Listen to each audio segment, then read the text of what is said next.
Rotation timing is absolutely critical for fast freestyle. Unfortunately, it's a skill that many swimmers struggle with. Not only is rotation timing difficult to manage in general, it also changes with speed, which adds another layer of complexity that we have to address if we want to help swimmers improve it. We're going to describe why rotation timing is so important. We're going to go over what effective rotation timing is and what it looks like. We're going to talk about why it's difficult to improve rotation timing. And finally, we're going to talk solutions in terms of how to help swimmers actually improve their rotation timing. Let's dive in. Why does rotation timing matter?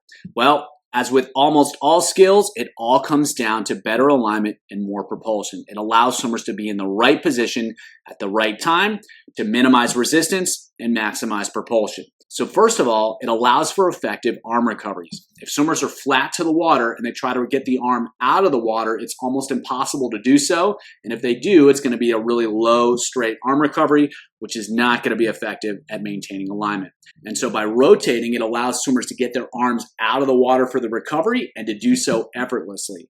And so we don't have low swinging arm recoveries that are going to pull the body from side to side. And if the body's being pulled from side to side, that means alignment's been lost, and that's going to lead to more resistance.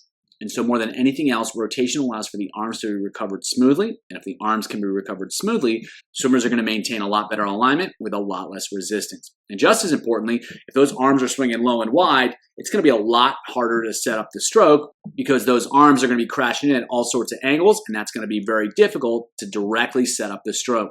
And so swimmers' pulls are going to be compromised the instant the hands enter the water. And once they do enter the water, rotation is also important for executing a great pull. It makes it easier for the swimmers to get the arm in a position where they can get the whole hand, the whole forearm facing backwards, and they can do so earlier in the stroke. And it allows them to maintain those positions for longer periods of time as swimmers rotate through the pull. Finally, it allows for better acceleration through the pull because as the arm's pulling through and the body's rotating away, it adds a little bit more hand speed, a little bit more arm speed, and that can create a little bit more propulsion as well. And so rotation makes a huge difference in the arm recoveries, and it makes a relevant difference in the arm pulls. And so in both cases, we got better alignment, more propulsion, and that means more speed. So what is great rotation timing? Well, during the pull, when the shoulder is rotating up, the rotation should occur with the pull. And so in terms of the timing of it, approximately when the body gets flat, and we'll take a look at this video in a second, that's when the arm should pass under the shoulder. So if the left arm is in front, the left shoulder is rotated down, the left arm starts to pull, the left shoulder starts to come up, and then as the hand passes the shoulder, the body's flat, and then the hand keeps moving, and the left shoulder rotates up. And so that's going to be the timing of the rotation relative to the pull, regardless of how fast swimmers are going. And by the end of the pull, there's going to be the most amount of rotation there is in the stroke, and that makes it much easier to start the arm recovery. Now, what's the timing of the rotation in the other direction relative to the arm recovery? Well, during the sprint stroke, when swimmers are trying to go as fast as they can, the arm recovery and the rotation are going to happen together. And when the hand enters the water, the swimmer will already be rotated down. In distance swimming, however, there's going to be a recovery of the arm, and then the rotation happens primarily after the arm recovery. And so that's where the timing is a little bit different. And just as importantly, everything's happening at the same time. When one side's rotating up, one side's rotating down. And so swimmers have to manage the rotational timing when different arms are doing different things at different times, and that's where things can get a little bit tricky. Now to clarify, to make sure you understand exactly what I'm talking about, we'll take a look at some videos where you can see it in action. So if we watch this swimmer here, he's extended out on the left arm, and he's rotated with the left side down. And as he starts to pull, right there, he's going to be about flat in the water. And as you can see, his arm is traveling under his shoulder, and then he's going to continue to rotate through. And so again, he's going to be out on his left side. He's going to start to pull. He rotates back, and he's pretty much flat as that arm passes under the shoulder, and then he continues to rotate through. And so that's the timing of the pull. Now, if we watch the arms here, what's going to happen, he's going to recover. He's still kind of on his side, and then he rotates through after the arm recovery. So again, we're watching the other arm, enters there, and then you see the rotation happening afterward. So the rotation is a little bit later relative to the arm recovery during longer swimming at slower speeds, but the timing of the pull is going to be the same regardless of the speed. The hand, the arm is going to be passing under the shoulder, and that's when the body is going to be flat and then continues rotating through. So with a sprinter, there's not going to be quite as much rotation, but he's on his left side here. He's going to pull.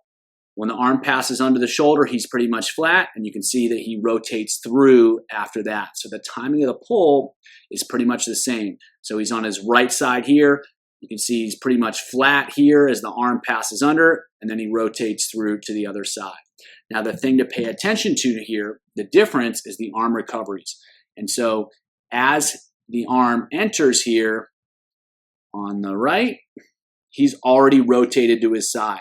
So you can see, boom, he's rotated as he enters rather than entering and then rotating. And then on the left side, it's going to be the same thing. As the hand enters, he's rotated as he enters. And so that's the key difference in the timing of the arms and the rotation with sprint freestyle and distance freestyle is the arm pull timing is the same. Body's more or less flat as the arm passes under the body. But in distance freestyle, there's more of an entry and then a rotation. Whereas here, as he enters, he's already rotated to that side. And so that's a key difference in the timing of the two strokes. And that's going to be something that swimmers have to manage as they transition from slower speeds to faster speeds or from faster speeds to slower speeds. So what's the challenge here? What makes rotation timing difficult? Well, timing is all about precision and feel. And so it's very hard to tell someone exactly what to do because it's not so much about positions, it's about executing the right positions relative to other positions. And so that's where it's difficult. It's all about timing, not about position. And so that can be difficult to express into words. And so it's also subtle. Small differences in timing can have a big impact on skill and speed. And sometimes those slight subtle differences are difficult to describe, and they're difficult for swimmers to understand, and they're difficult for swimmers to act upon. Timing also changes. As we just discussed, there's a difference between more of a distance freestyle timing and more of a sprint freestyle timing. And so swimmers have to shift the timing of the recovery and the rotation in order to go faster. But what makes it more difficult is that the timing of the pull and the rotation does not change. So they have to change the recovery timing, but not the pull timing. And that's where things can get tricky. And that's where a lot of swimmers make mistakes, is that they change the timing in the wrong place. And as a result, they go slower. So timing is really subtle. It requires great precision. It's difficult to describe, and the timing changes, but only in the rotational timing of the recovery and not the rotational timing of the pull. And so that can cause all sorts of problems when it comes to helping swimmers learn these skills. So now it's time to talk solutions. We have to help swimmers feel the key skills and feel the key timing, because if they can't feel it, they're going to have a really hard time executing on it. And just as importantly, we have to help them learn to shift their timing and select their timing so that they can execute the right skill in the right situation. We have to make these skills relatively robust so that they can make these adjustments in races. They can become aware of when they've lost their timing, and they can be skilled enough to get that timing back. So the first tool I like is called SAVE, or straight arm, breathe every stroke. And so the purpose here is to exaggerate the rotation, as some swimmers are simply not rotating enough. And if we exaggerate it, we overdo it, we can help them feel the side-to-side action of the body, and they can feel how the rhythm of the stroke is driven by that side-to-side movement. If swimmers get ahead of their rotation, the arms aren't going to be in the right position, and then swimmers are going to struggle to either pull effectively or recover the arms effectively. So by exaggerating the rotation, by slowing it down, we can help swimmers feel how the side-to-side movement drives the rhythm of the stroke, and we can build upon that awareness to develop more specific skills. It also helps swimmers understand the importance of the rotation to a smooth fluid recovery. By exaggerating how much they rotate, they realize how easy it is to get the arms out of the water. So we take a look at this swimmer here. You can see the side-to-side motion. You can see it's exaggerated by the breath. It's exaggerated by the straight arm, and he's getting lots of range of motion from side to side. And so more than anything else, that's what we're really looking for. We're looking for the big side-to-side motion. The breath exaggerates it. The straight arm exaggerates it.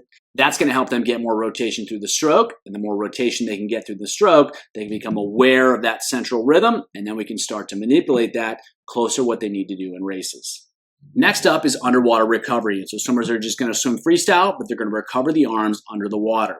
And so what's really valuable about this tool is that it helps emphasize the switching nature of the rotation. And because the arm recoveries are underwater, it's a much simpler version of freestyle. So as one arm goes forward, the other arm comes back. And as one side rotates down, the other side rotates up. And so now we're helping swimmers learn how to pair the arms with the recovery. The movement of the body, the movement of the arms tend to get synced up really easily, and it tends to happen really intuitively. It tends to happen naturally, and most swimmers tend to do it correctly with very little instruction. It's very difficult to not rotate, and it's difficult to not time the arms and the rotation effectively. Just as importantly, it emphasizes the rhythm of the stroke being driven by the rotations of the body. Swimmers learn to rotate up with the pull, and they learn to rotate down with the recovery. And so again, we're syncing up the arms with the rotation, and we're letting the rotation drive the rhythm of the stroke. Swimmers are only going to be able to go as fast as they can rotate effectively. If their arms are getting ahead of their rotation, it's going to compromise their recovery or their pull, or both, so we can help them feel how the rotation drives the rhythm and they can build their stroke around that. Most importantly, it's effective because it's simple, it's easy for swimmers to understand, and the actions tend to happen naturally so they don't require a lot of coaching. So here it is in action, basically exactly what you'd think it would be, and so you can see when the arm goes forward, the body rotates down. When the arm comes back, the body rotates up. And so the timing of it tends to happen really naturally. You can see the switching from side to side action, and he can hang out in front as long as he wants, or he can keep it relatively brief. It depends on what you want to accomplish, and that's another tool that's really valuable, is you can use it for both longer distance timing and more sprint timing. You just change how fast the hands are moving, how long they're hanging out in the front of the stroke. So again, really useful for helping swimmers understand how to use the arms and the body together to drive the rhythm of the stroke and to execute really good timing. Now, some swimmers are able to take what they learn and feel in underwater recovery and go right into freestyle and make it look great. However, some swimmers struggle with that. So to help them transition from underwater recovery to regular freestyle, you can go over-under freestyle. So one arm is recovering over the water, one arm is recovering under the water. So the value of this tool is that it tends to maintain the timing that we see in underwater recovery, but swimmers can start to experiment with recovering one arm over the water. When you do this, you want to make sure you alternate between left and right arm going over the water so swimmers can do it well on both sides, and you may find that they're better at one side than the other. That's fine. You just want to make sure that that gets ironed out over time. So more than anything else, this is a strategy that's useful for helping swimmers take what they learn during underwater recovery and get it to show up in freestyle. And so it's going to be most effective when used in combination with underwater recovery and regular freestyle. And so just have swimmers bounce back and forth between all three, and that's going to help get the transfer that you're looking for. And eventually, those skills are going to show up in regular freestyle, and that is what we're really after.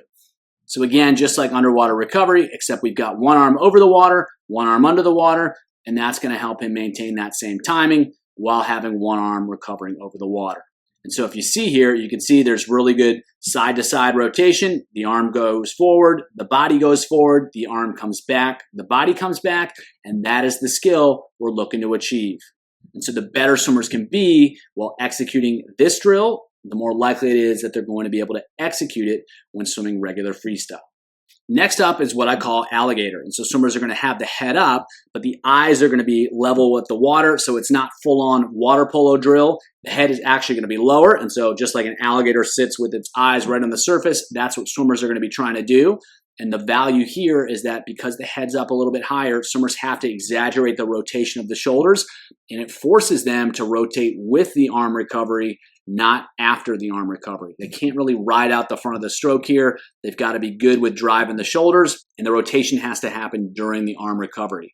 And as we saw in the video earlier, that's what sprint timing is all about. So rather than telling swimmers what to do or how to do it in terms of how to execute their timing, it's a lot more effective to put them in position where they pretty much have to do it correctly. And what you want to focus on is making sure that they're keeping the arms moving, they're not riding out in front of the stroke, and you want to focus on symmetry. So there shouldn't be a gallop here, there shouldn't be a lope here. They should be really consistent with going side to side.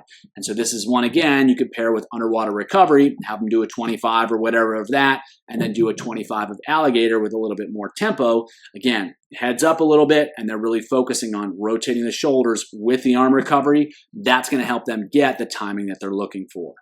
So regardless if you're using specific drills or if you're having them swim regular freestyle, resistance can be really effective for developing timing because it slows swimmers down. It gives them more time within the stroke cycle to figure out what's happening. So if swimmers are trying to figure out sprint freestyle timing and they're doing it at 1 second per cycle, that's happening really, really fast. The odds that they're going to be able to make change is not very high. And so by giving them resistance and challenging them to execute the timing, it slows it down a little bit, but it still lets them feel pressure on the water with their hands because of the resistance, and that gives them the opportunity to figure out what's happening and how to make adjustments. So if you didn't have the resistance and you had them swim at slower stroke rates with sprint timing, it doesn't really work, and that's a reason why swimmers use distance timing at slower speeds.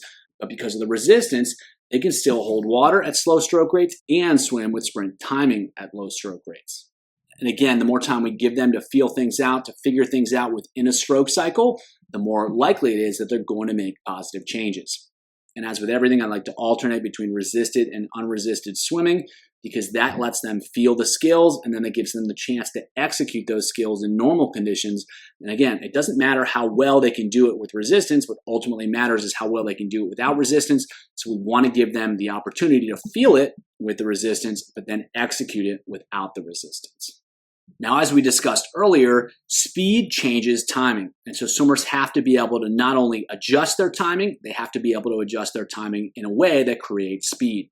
And so to challenge that, you can use a variety of performance goals. You can have them go at different speeds, at different stroke rates, different stroke counts, different combinations of the three. You can go high, you can go low, you can go everything in between, you can alternate. So for instance, you're having them go underwater recovery, but you're alternating at a fast stroke rate and a low stroke rate. That's going to challenge them to change their timing. And then you throw in some regular freestyle done the same way, and they're going to have to execute good timing at high rates and low rates and switch back and forth. The better they can switch back and forth, the more locked in those skills are and the more resilient they are. That means more likely than not, and that is what it's ultimately about. What's really valuable about changing the performance goals is that it requires swimmers to change. They have to use different timing at 1.0 seconds per cycle versus 2.0 seconds per cycle. They're going to organize the stroke differently at different stroke rates, at different stroke counts, and at different speeds. And by asking them to do so on command and to hit it right away, that means they have more control. If we ask swimmers to alternate between 10 strokes a lap and 14 strokes per lap, they're going to have to be able to switch how they swim in order to make that happen. And if you have speed expectations on that too, they're going to have to be effective at changing their timing too. And whether it's drills or freestyle, I use the same principles, I use the same concepts because that helps them learn how to hit effective timing no matter what the situation. So in this set, we're going to focus on the skills here, and we're going to challenge swimmers to execute different timing in different contexts. So they're going to go 425 save. They got to take one less stroke per 25, so we're really going to stretch that out, stretch the timing out. 100 freestyle, second 50 fewer strokes. Then they're going to go 425s underwater recovery. Again, try to really stretch out the timing. Then 100 freestyle, same but faster. So they got second 50 fewer strokes again, but they got to go faster. Then 625s over under freestyle, take one less stroke per 25 in pairs, so you'd alternate left and right there. Then again, another 100 freestyle, second 50 fewer strokes. The second half is done the same way, but now we're adding speed, so we're going to compress the timing. So the first half of the set, we stretched it out. Now we're going to compress it. So the drills are all done the same way, but now they're going to descend to strong. And the hundreds, the stroke count stays the same, but each 100, they're going to add one stroke per 25. So if they took 12 strokes each 25 on the 100, now they're going to take 13. So by alternating between the drills and the swim, we challenge them with the drills and then let it happen in the swims. And by challenging them with the different stroke counts and then speed in the second half, we challenge them to change their timing and do so effectively. This set is more of an endurance set, so they're going to go 400, 300, 200, 100. They're going to do that twice. The first time through is underwater recovery as the drill. The second time through is over-under freestyle as the drill. The drill, they're always going to build to fast, so we're locking in that timing, and then we're adding a speed component to it. And then on the 75, it's always full stroke freestyle, and they're trying to execute with that same great timing. The 400, the 75s are steady, and then solid, and then strong, and then stronger, and we'll repeat that for the second half of the set as well. So we're giving them the chance to feel out the timing with the drills. We're challenging them with a little bit of speed, and then we're asking for more and more speed as they go through and challenging them to maintain their timing at higher speeds and with higher effort levels. So a great way to continually reinforce the skills and help swimmers continue to improve those skills while still developing their fitness. Last set is more of a speed set. They're going to go 4 rounds through. They're going to go 25 underwater recovery, 2 25s over under freestyle, 1 with each arm, 25 alligator, 25 freestyle, and then a 25 freestyle. The first 5 25s are all minimized stroke count and time, so they got to be long and fast, and the last 25 is all fast. The first round is with a parachute. The second round is with no equipment. The third is with a parachute. The fourth is with no equipment. So we're challenging them with the resistance. We're challenging them with the different drills, and we're challenging them to be long and fast at the same time. So we're putting timing under pressure in a lot of different ways, and a lot of different ways that are asking for speed, and that's going to help them learn how to execute great timing at faster speeds without giving up stroke length. And that's what a lot of swimmers struggle with when they try to sprint. They just end up spinning, and a set like this can be really useful for helping them learn how to get long and how to stay strong at speed and do so by executing great timing. More than any other stroke, freestyle changes from slow speeds to fast speeds, and that all shows up in arm-to-arm timing. If swimmers aren't skilled at managing their timing and being able to quickly and easily shift gears from lower speeds to higher speeds, they're going to be inefficient and ineffective at swimming at a range of speeds. It's a critical skill in freestyle, and swimmers that are more effective at managing their arm-to-arm timing are going to be a lot more effective at swimming at a range of speeds over a range of distances. And while swimmers may prefer to specialize in 1 or 2 event distances, their training is likely going to take place across a wide spectrum of intensities, and the better swimmers are able to manage arm-to-arm timing, the more effectively they're going to be able to train, and the more effectively they're able to train, the more effectively they're going to be able to race. Let's dive deep into why arm-to-arm timing matters, what it actually is, what it looks like, why it's difficult to improve, and how to make it happen. Let's check it out.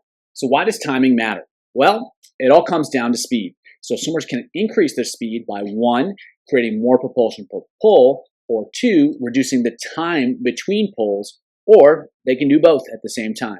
And so the less time there is between pulls, the more propulsion is created without a change in the pull itself. And so if the swimmer pulls here, and then here, and then here, and then here, there's a lot of space between those pulls, and that's going to slow speed. But if swimmers pull like 1, 2, 1, 2, 1, 2, there's no space in between those pulls. There's no time in between those pulls, and that allows swimmers to achieve a much higher speed, even if they don't actually pull any harder. There's a catch there. If there's no space in between the pulls, that means there's a lot less recovery in between each pull, and each arm is going to be working in a much more continuous manner. The harder swimmers work, the more continuously they work. That means the more energy that's required, and therefore the less endurance they tend to have.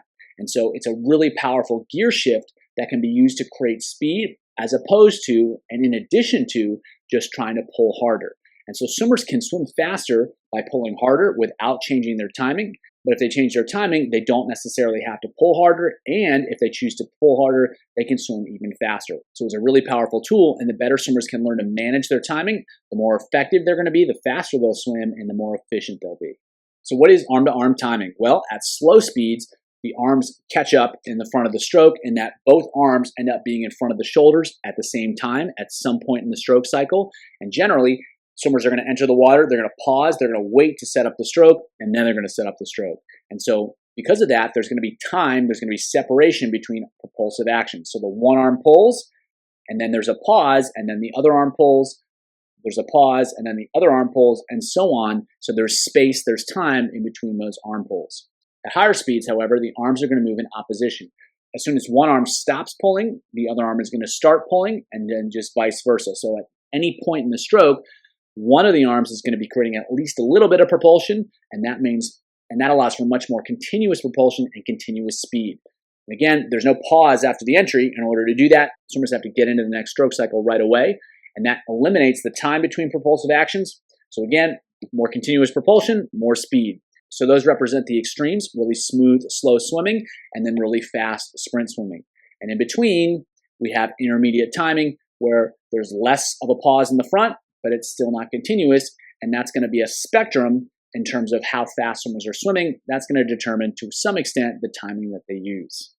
So to represent the extremes, we're going to take a look at a 1,500-meter swimmer and a 50-meter swimmer, both swimming in a major international competition and winning a major international competition.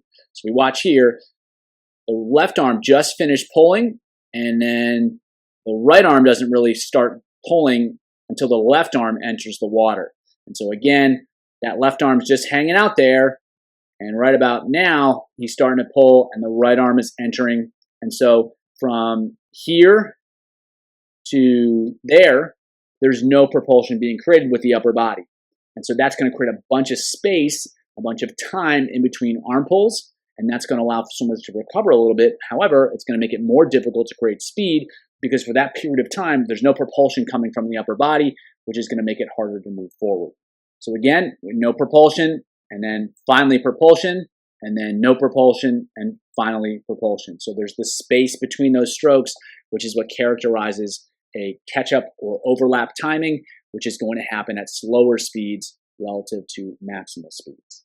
Now, at the other extreme, we have sprint timing. So if we watch here, his left arm has entered the water. He's starting to pull. If we watch that right arm in the back, he's still in the water, and he's already starting to pull right when that opposite arm exits the water. Now, if we watch here, the right arm is entering the water, the left arm is still pulling, and then the right arm is already pulling as the left arm exits the water. So the arms are on opposite points of the stroke cycle. So right here, he's at the entry, and he's at the exit, and then he's going to switch, and he's at the entry, and he's at the exit.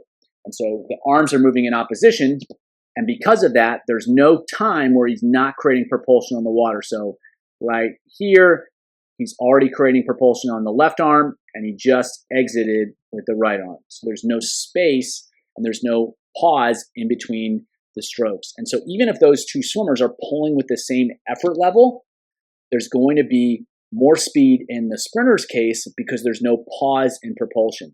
And of course, sprinters are probably going to be pulling harder too, which is going to create even more speed. The important thing to consider, though, is that he can go faster. We can change speeds by changing the timing, by changing the gear, and that allows for more speed because there's more continuous propulsion simply by timing the arms differently. So what's the challenge in improving timing? The first thing is it's difficult to describe. And so while I showed you what's happening, that doesn't necessarily relate to what swimmers are going to feel and help them understand how to make it happen.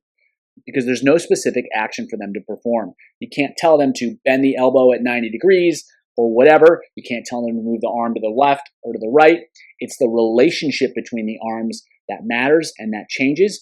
And that's not a specific position that swimmers have to get into or a specific thing that they have to do. It's the relationship that's important, and it's the relationship that changes when timing changes. To make things even more complicated, there's no perfect timing. Good timing is going to depend on the person and the situation, how fast they're going, how much fatigue they're experiencing, and so on. It's going to change a lot depending on who the swimmer is and what they're trying to do. Just looking back to those last two videos, both of those swimmers displayed excellent timing.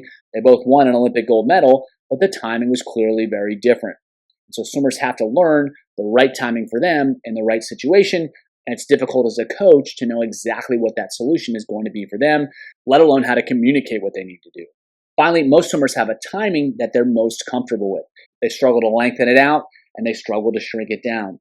And while they may be able to make those changes, they don't do so with much efficiency. And that's one reason why you see distance swimmers that really struggle to sprint. They can move their arms faster, but they really struggle with the effective timing of it. And same thing with sprinters, they really struggle to lengthen things out and do so with efficiency. So you have swimmers that have a natural tendency, and it can be difficult to break them out of that. And that makes it very difficult for them to have flexible timing and effective timing across a bunch of different speeds. So how do we help swimmers develop more effective arm-to-arm timing in freestyle? Well, we're going to have to overcome the challenges that we just discussed. So we're going to have to help swimmers figure out how to develop flexible timing, and we're going to have to help them learn how to adapt their timing for certain situations. More importantly, we're going to have to help them feel what's better timing and worse timing, and we're going to have to help them feel the difference between effective timing at a certain speed and effective timing at a different speed. Because swimmers are going to have to figure out the best timing for them, and they're going to have to learn how to be able to adjust that timing depending on the training task, depending on the race that they're trying to be successful in. So more than anything else, we're going to have to give them options. We're going to have to help them learn how to feel great timing, and then we're going to have to learn how to help them execute that great timing in more and more difficult situations. In most cases, the starting point for me is going to be underwater recovery freestyle. By recovering the arms underwater, it encourages swimmers to sync things up, to tie in the rotation timing and the arm timing, and to get things happening and get everything working together. Swimmers learn how to recover at the right time, they learn how to pull at the right time, and they can tie that all in with the rotation. So it's a really great baseline for effective timing, before we start to manipulate that depending on how fast swimmers want to go. Once they get the hang of underwater recovery, you can start having them recover one arm over the water, one arm under the water, and so they start to get a feel for the overwater recovery and how that changes things a little bit. However, keeping one arm under the water allows them to maintain really good timing and synchrony between the shoulders, the rotation, and the arms. Then, once they get the hang of over-under freestyle, you can progress to regular freestyle. If swimmers struggle with this basic activity, there's not much point in trying to get them to learn how to adapt their timing for either sprint or endurance swimming. They've got to have this baseline, they've got to have this stability, and then from that point, we can start manipulating things, trying to help them learn how to go fast, how to swim long, using the strategies that follow.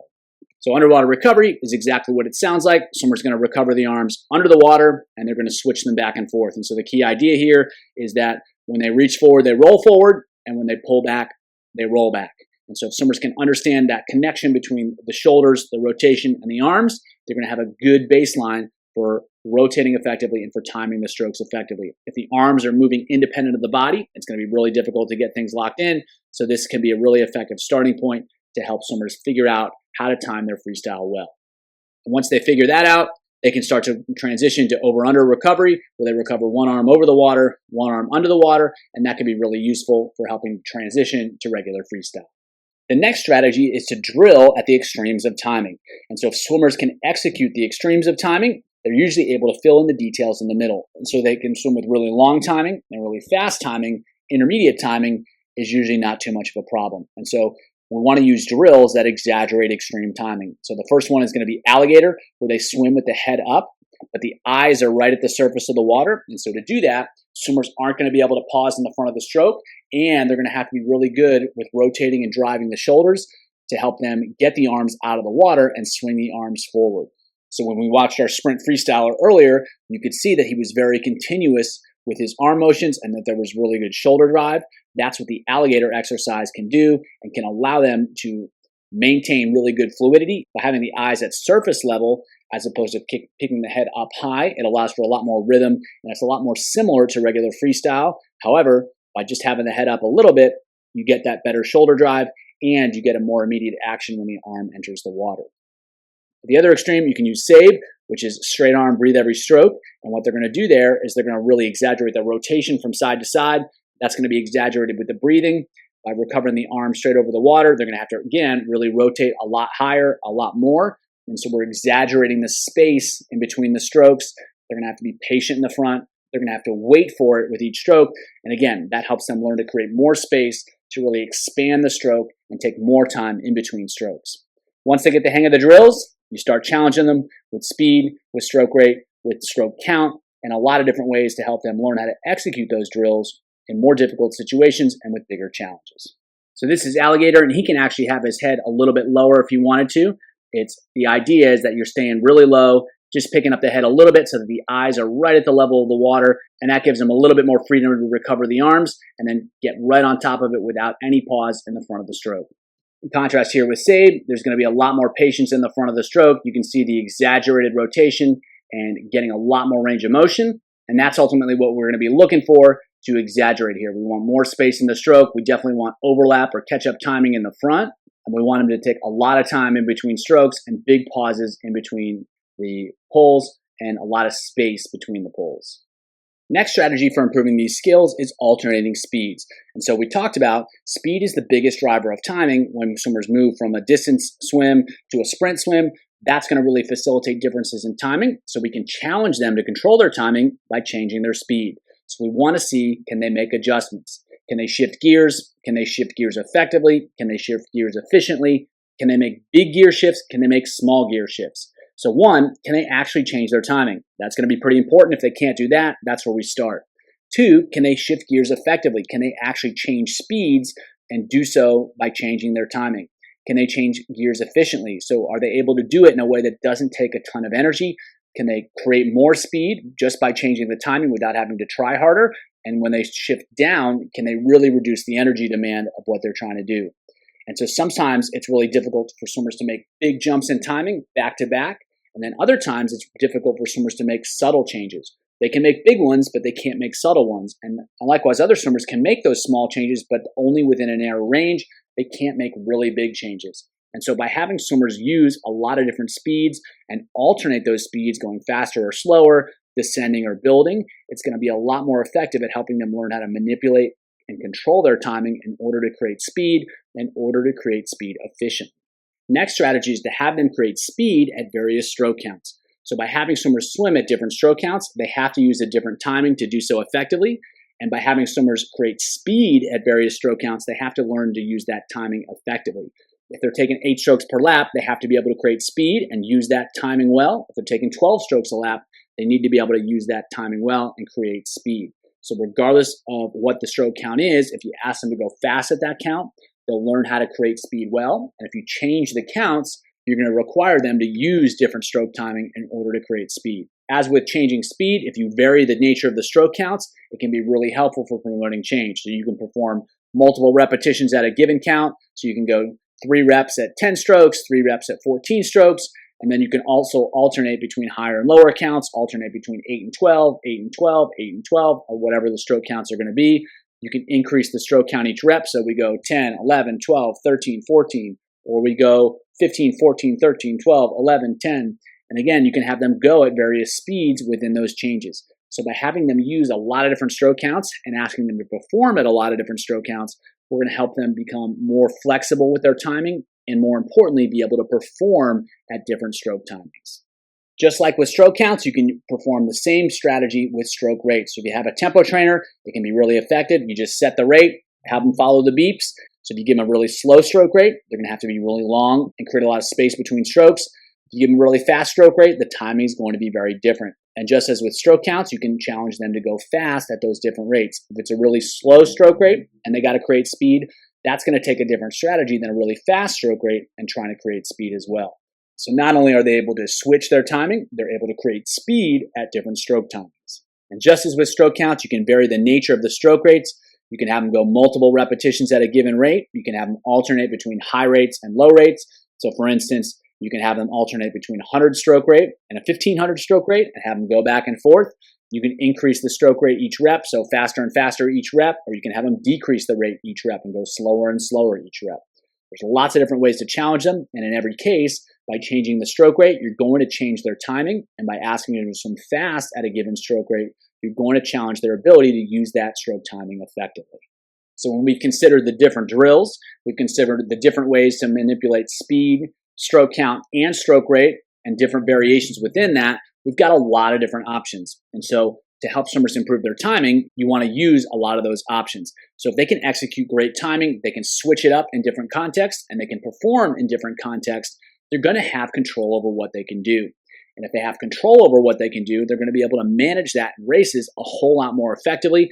And whether that's a race where they have to change timing, which is going to be any middle distance or distance event, or if it's a sprint where they have to learn how to maintain their timing, having that mastery, having that ability to manage timing in a lot of different situations and produce performance in those situations is going to be extremely valuable.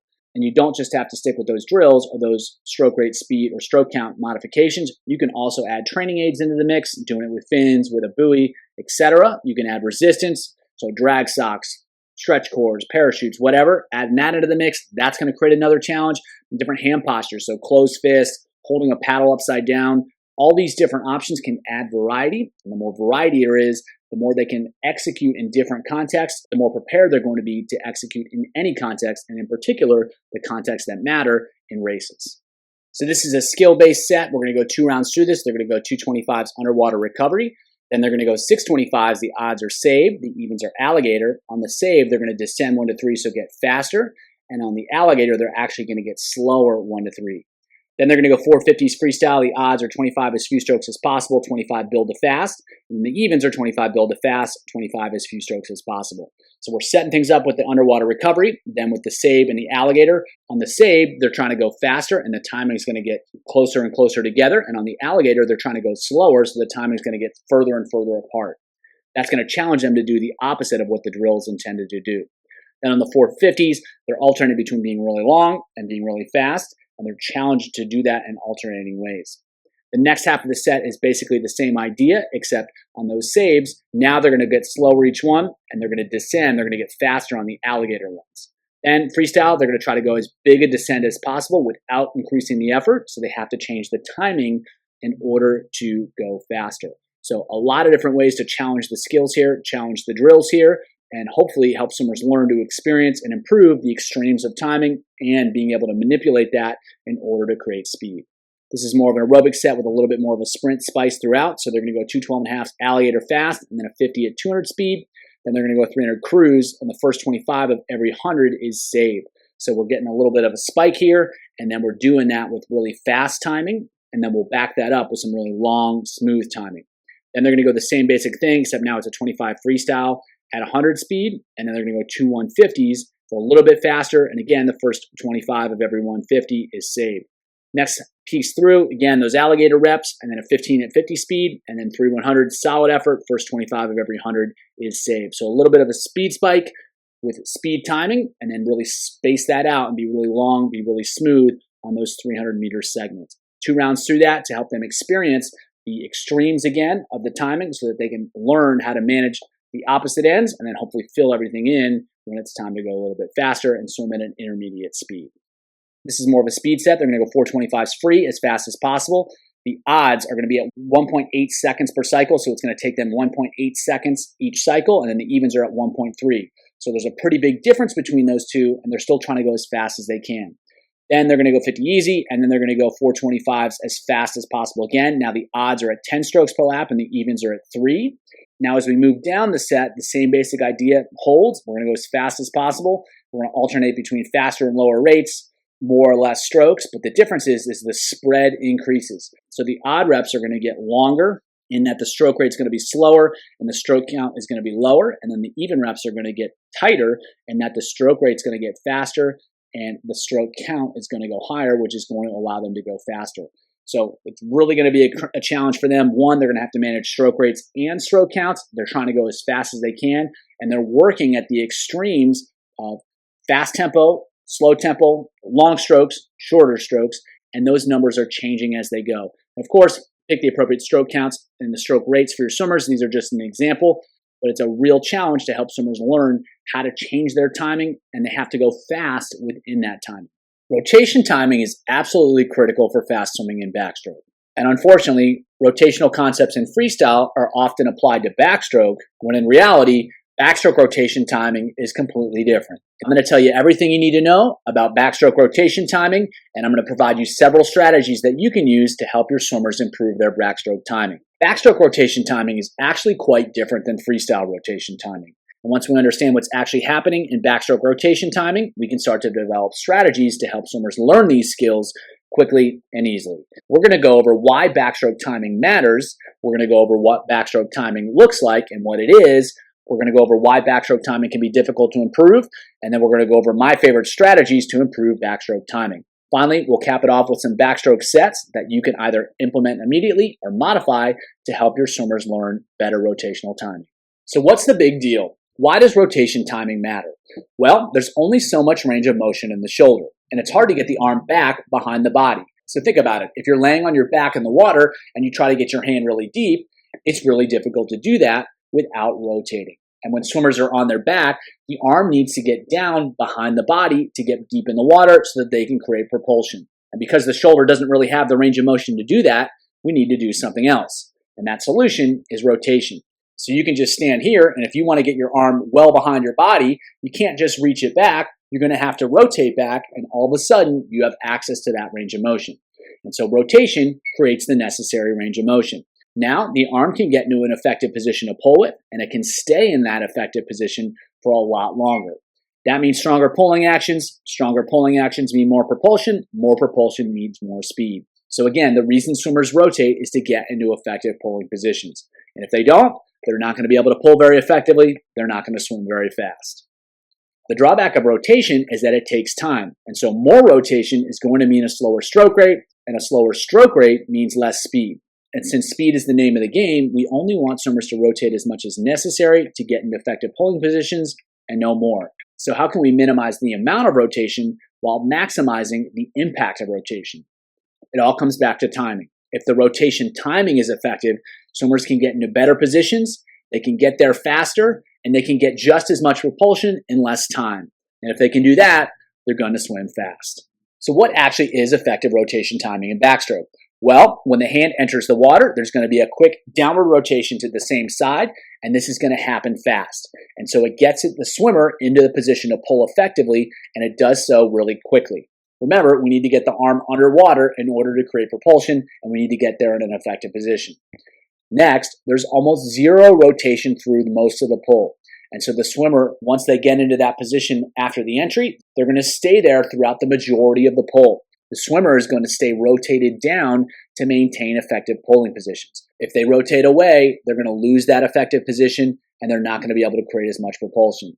Then, as the pull finishes, there's going to be a fast rotation to the other side of the body, and we're going to start the same process all over again.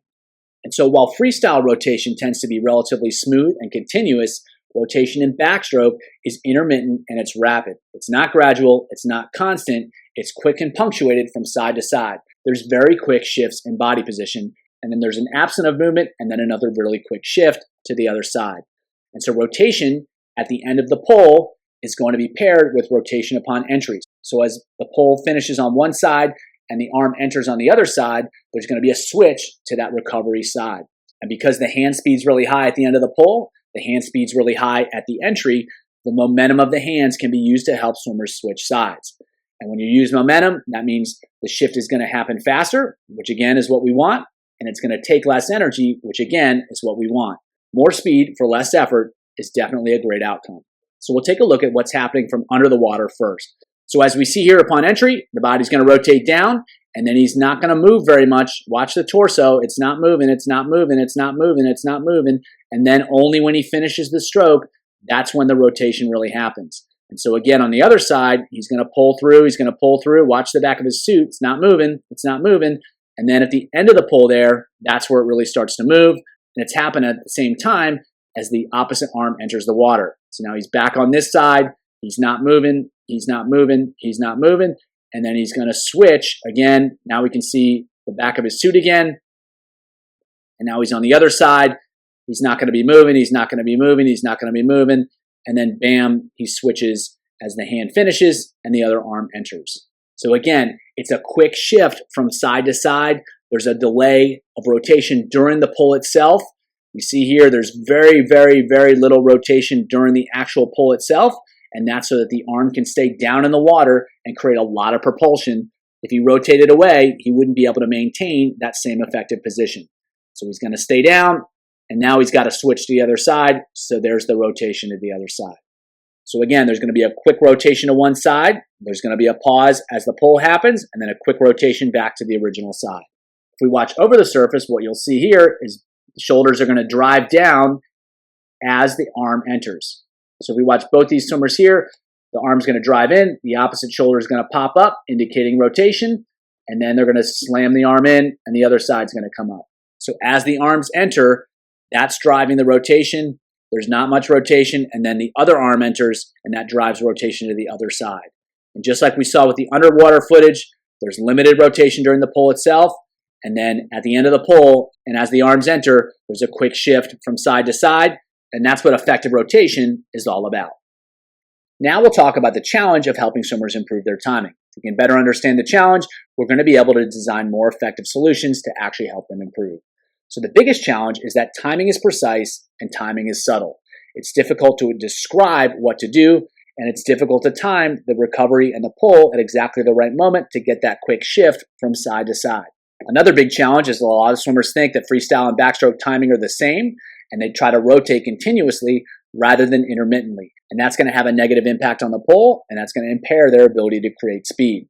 Another issue is if swimmers aren't able to switch sides fast enough because they can't get the timing right, they're going to have to start rotating earlier, and again, this is going to negatively impact the pull.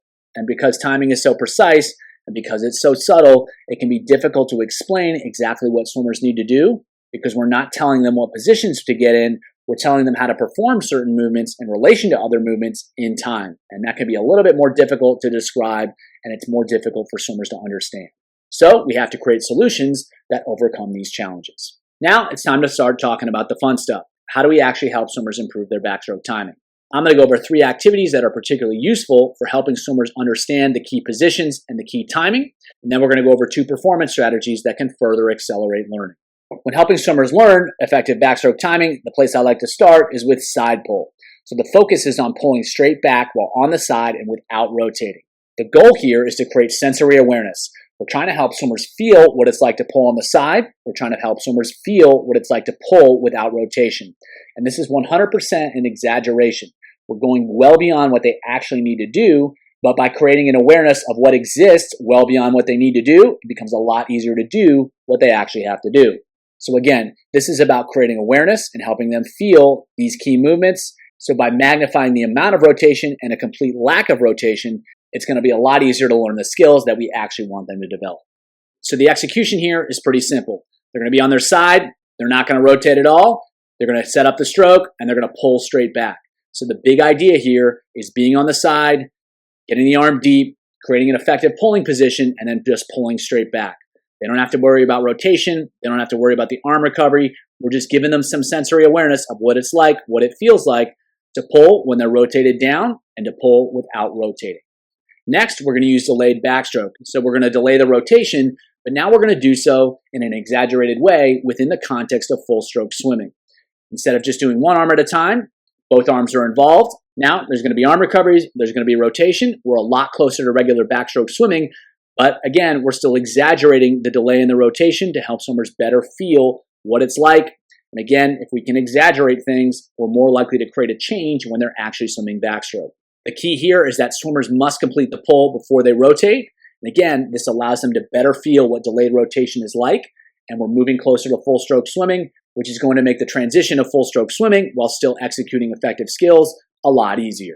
So this is similar to side pull, and that the swimmer is going to pull straight back without rotating, but then they're going to switch sides and they're going to move to the other side, recover the arm, and do the same thing. So the key idea here is to get on the side, pull straight back, and then rotate. So we're trying to really separate the pull and the rotation, really exaggerate that separation, and that awareness is going to help swimmers better learn, better figure out how to actually do it or do some version of it when they're swimming backstroke. The more we can help swimmers feel these skills and feel these skills in different ways, the more likely we're going to be able to create change. And so again, this is an exaggeration, and this exaggeration can help them become more aware of what it's like to delay their rotation when they actually pull. So the previous 2 exercises really focused on what's happening under the water. Now we're going to try to influence what's happening over the water. We're going to do that with head-up backstroke. And so as we talked about earlier, a fast rotation upon entry is key for effective rotation. And by using head-up backstroke, it allows swimmers to feel how to use the recovery to drive the rotation. And so with a higher head position, the shoulder rotation has to be a lot more aggressive to get the hands in the right position.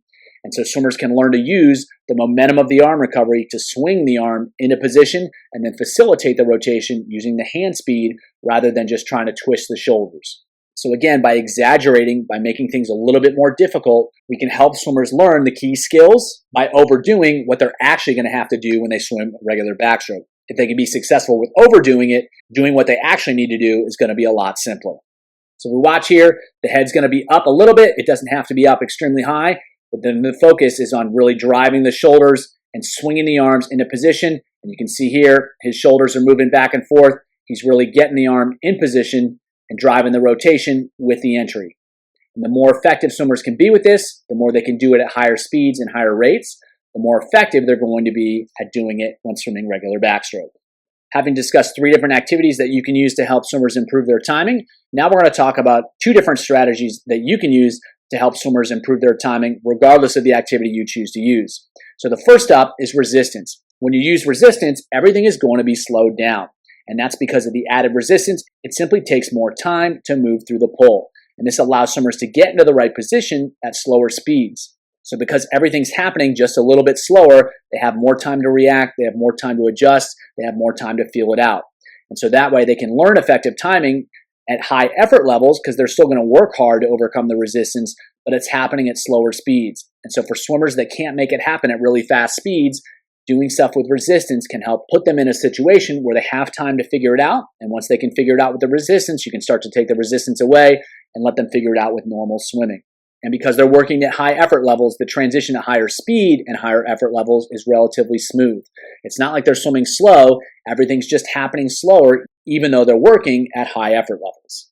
Secondly, as we talked about earlier, effective rotation timing requires an aggressive switch from one side to the other and then back to the original side. And so if they have resistance, it's going to be more difficult to do that. And if they can develop a stronger switch, they can develop more strength in being able to switch from one side to the other. The faster they're going to be able to switch and the more reliably they're going to be able to switch when they're actually swimming without the resistance.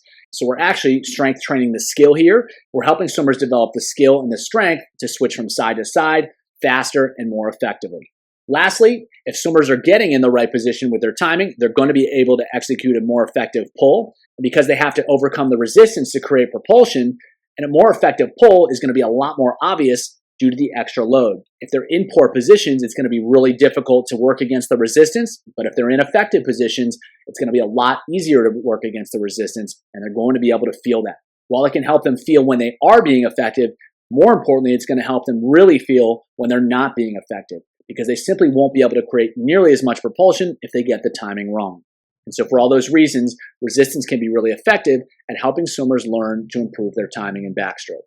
Our final strategy is to ask for performance. So whether that's stroke counts, stroke rates, speed, or some combination of the three, requiring performance is going to require change.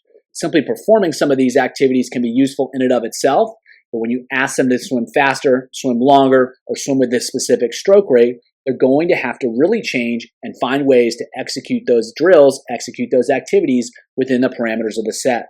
They can't just go through the motions. They've got to lock in and they've got to figure out a way to make it happen. So you can use the drills, the sensory activities, and then perform, like the set below, where it's 3 times 625s, odd delay backstroke, evens head up backstroke, and then a 50 backstroke, minimized stroke count and time.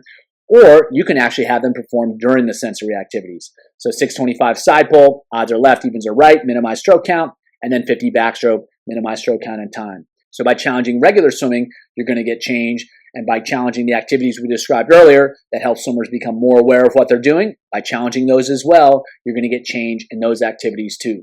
And again, what we're looking for is change. And by pushing swimmers with performance, and they don't have to be maximal performances by any means, they just have to encourage swimmers to swim differently, we're going to get better learning because swimmers are going to be asked to move through the water more effectively. So in almost all cases, I'm going to ask for performance in one way or another, simply because you get better engagement and you get better change. So now let's go over some sets that you can either implement or modify to help swimmers improve their timing. So we're going to go 3 rounds through this. They're going to go 225 side pull with a parachute. They're going to build it. And then a 25 delay backstroke with a parachute build. 25 head up backstroke with a parachute build. Then they're going to go 250s as 25 side pull, 25 backstroke, 25 minimized stroke count plus 25 strong. And then they'll do the same thing with delay backstroke, the same thing with head up backstroke, and then they'll finish it off with 100 backstroke solid effort, descend 1 to 3. So we're using the different drills, and we're using a parachute to help increase the challenge, and we're asking them to build speed as well. Then we're going into the 50s where they're minimizing stroke count, and then they're backing that right up with a strong 25 backstroke. And then we'll finish it off with 100 backstroke, solid, descend 1 to 3. So we're helping them feel the key skills with the drills. We're further challenging those drills with the parachute and the speed changes, and then we're giving them the opportunity to apply whatever they've learned, whatever they felt into regular backstroke swimming. And in combination, all those different aspects of the set provide swimmers with the best opportunity to learn these skills. This set is more of an endurance set, and so they're going to go 3 200s, 50 delay backstroke plus 50 backstroke. They're going to descend 1 to 3 to strong at the same stroke count. Then they're going to go 3 rounds where they go 25 delay backstroke, build to fast, and then a 75 backstroke, descend 1 to 3 to strong, but there's no stroke count there. Then 3 200s as 25 delay plus 75 backstroke, descend 1 to 3 to stronger at the same stroke count, and then 3 rounds, 25 delay backstroke fast, and 75 backstroke, descend 1 to 3 to stronger. So we're really focusing on one drill here. We're helping swimmers learn to delay the rotation when they pull, and we're really putting pressure on them to learn how to swim effectively. So they're descending at the same stroke count, they're building to fast, and they're actually going fast in that last section. So they're learning to execute this skill at higher and higher performance levels, and they have the opportunity to try to figure it out and apply what they're learning during that drill into the regular backstroke swimming. And they're doing it all while working relatively hard. So a great way to incorporate these concepts into a relatively traditional endurance set.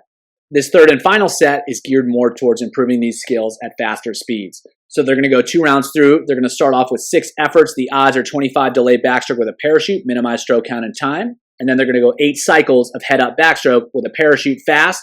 They'll do that pair 3 times. Then they're going 425s with a parachute backstroke, minimize stroke count and time, and then a 25 delay backstroke without the parachute, minimize stroke count and time, 25 head up backstroke, minimize stroke count and time, and then 25 backstroke, minimize stroke count and time, and a 25 backstroke fast. We're using the 2 drills to improve rotation both from the bottom in terms of working on the delay aspect of the pull, and also from the top in terms of working on the rotation upon entry. And we're doing it with a performance expectation that swimmers stay really long and they try to go really fast. Then we give swimmers the opportunity to put it all together with a regular 25 backstroke fast. So by performing these activities at higher speeds, we're helping them figure out how to execute these skills while swimming really, really fast. And the better they can do that, the faster they're going to swim. So rotation is critical in backstroke to create extra range of motion so that swimmers can pull effectively. So swimmers need to rotate at the right time to maximize the benefit while minimizing the amount of rotation that's necessary. And by using side pull, delay backstroke, and head up backstroke, we can really help swimmers feel these key skills, and then we can challenge those skills by using resistance and asking for performance to really take what they learn to the next level.